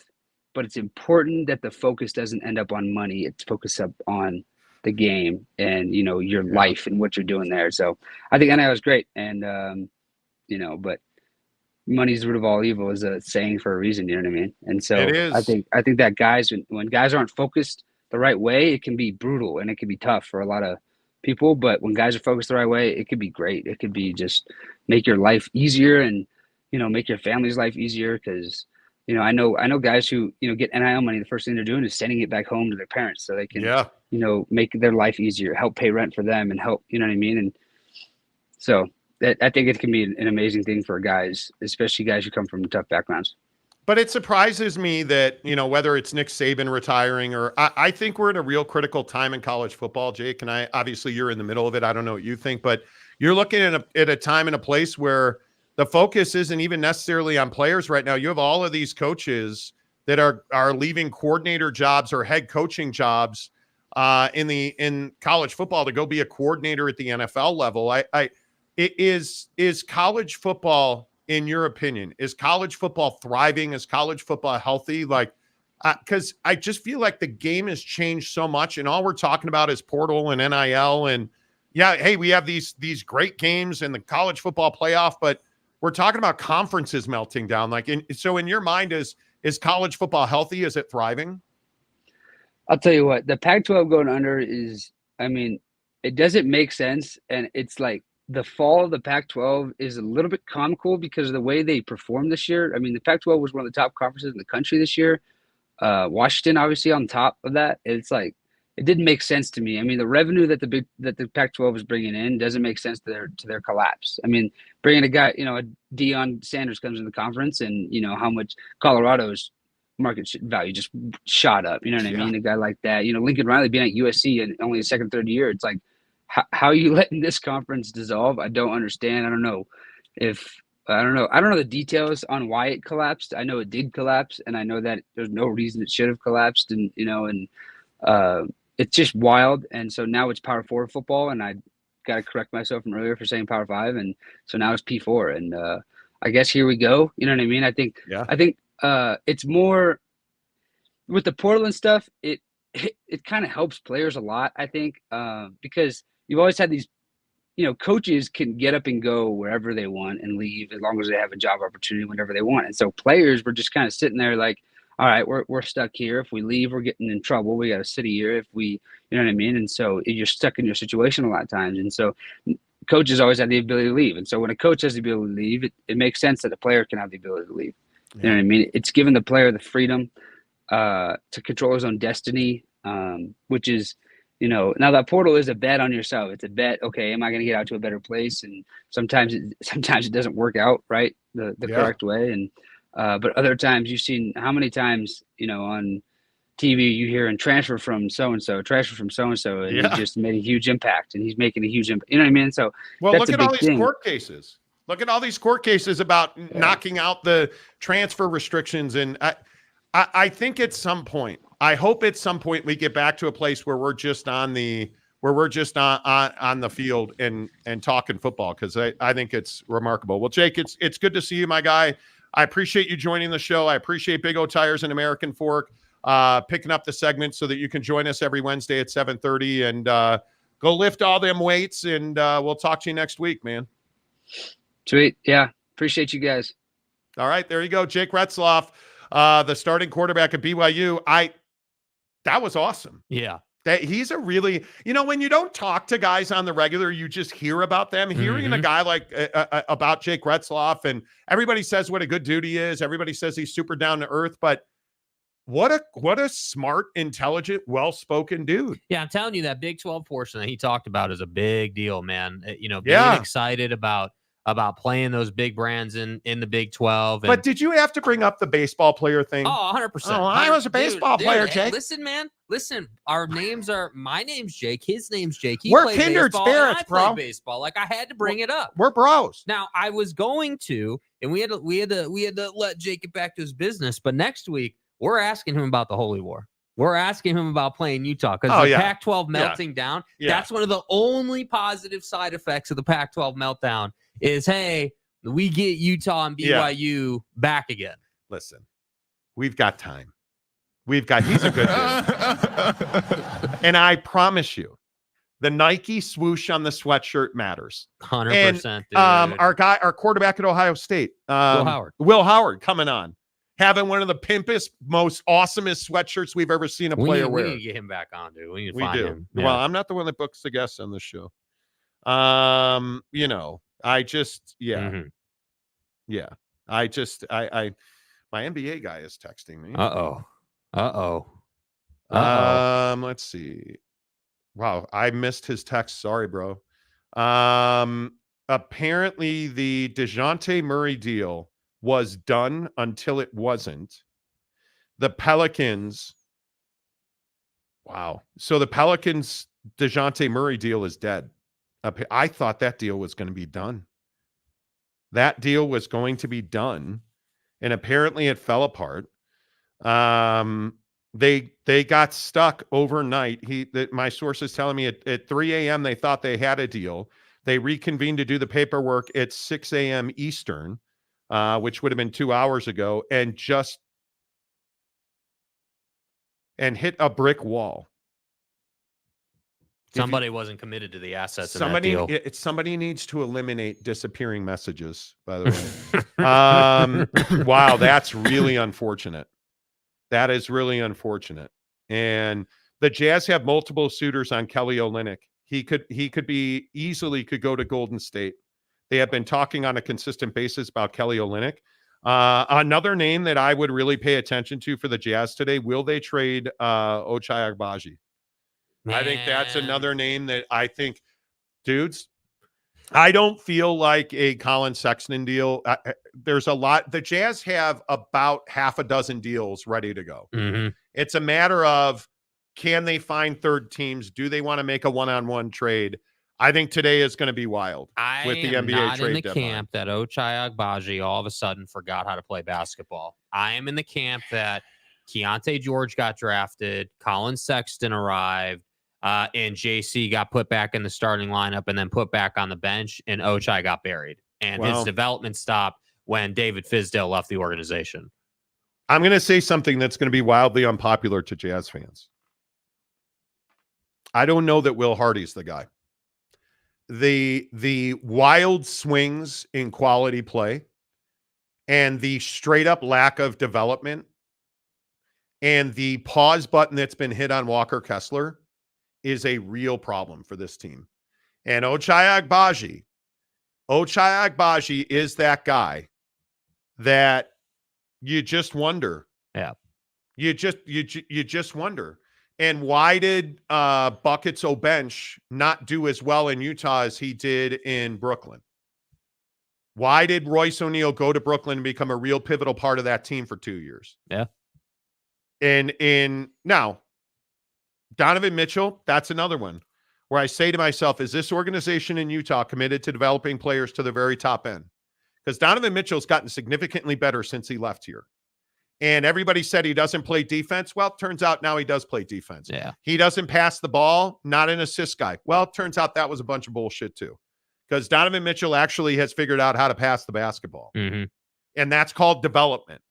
And he is a true 3-level player now. Because remember, everybody here said the guy can't dunk anymore. Turns out he can dunk. Turns out he's a dominant mid-range player. Yeah. Turns out, I know who knew, the guy is a dominant drive and kick player. Facts. And I'm looking at this roster right now, and I ask myself, is Will Hardy the right guy for this group? And I don't think the answer is an unequivocal yes. And I understand that Will Hardy's a good young coach. He's only in his second year, but there are some terrifying stops in development. You drafted a kid this past draft that just has not seen the floor for this club. How? Keontae George, good player, but I need to see a growth spurt now because he's shown us some things and Keontae's had some moments. I want to see him turn into a dominant on-ball starting point guard for this team. Yeah, and that really should not take all that long. No, it should be right now. Yeah. Once this deadline passes, Keontae George should be the starting point guard of the Utah Jazz. Yeah. Period. End of story. Nothing to talk about. Yep. Right? But will he? No. And the other question that I have is how committed are the LA Lakers to winning a championship this season? Because I don't think that's an unequivocal yes, we're committed to winning a championship. Because if you want to win a championship, you probably need to make a trade. And I don't think it is without significance that the DeJounte Murray to New Orleans deal fell apart. Why do you say? Because I think the Lakers still have, there is an exorbitant asking price on DeJounte Murray, 2 first-round picks and a player in return. I don't know that I can get down with that. Yeah, it's heavy. I don't know that I can get down with that. And again, I understand it's controversial to be talking about Will Hardy, and that is tomorrow morning on this show, the NBA conversation we're going to have will be significant. Yeah. It will. And Mayor, you keep preaching facts. Notre Dame and USC. And I know USC sucks and they don't have a brand according to our they wouldn't be a top cut team, dude. Come on. Our resident Butler basketball fan, OG Gary. Yeah. On the show the other day said that USC football is dead. They suck. Lincoln Riley's got a receding hairline, and Caleb Williams isn't going to be an NFL quarterback. Oh, he don't know nothing. Those are all direct quotes. I read the entire comment. Verbatim. Anyway. Okay. Anyway. All right. Army-Navy's a good rivalry. Don't. Notre Dame USC is a good rivalry. There's no more heated rivalry than Max Hall's mom versus Utah. The beer cup. There you go. All right. I have to pee and we have to go. Tomorrow, a full recap of the NBA trade deadline. Thanks to Jake Ratzloff. Thanks to the Advocates at theadvocates.com. Tomorrow morning, 6 a.m. Hope you guys have a really good day. Thank you for being here. I love every one of you. Mayor McCluskey, dude, you need to set your alarm clock, sir. We need your valuable input on this. Hello, Aaron Wilson. Say goodbye, Aaron Wilson. Goodbye, Aaron Wilson.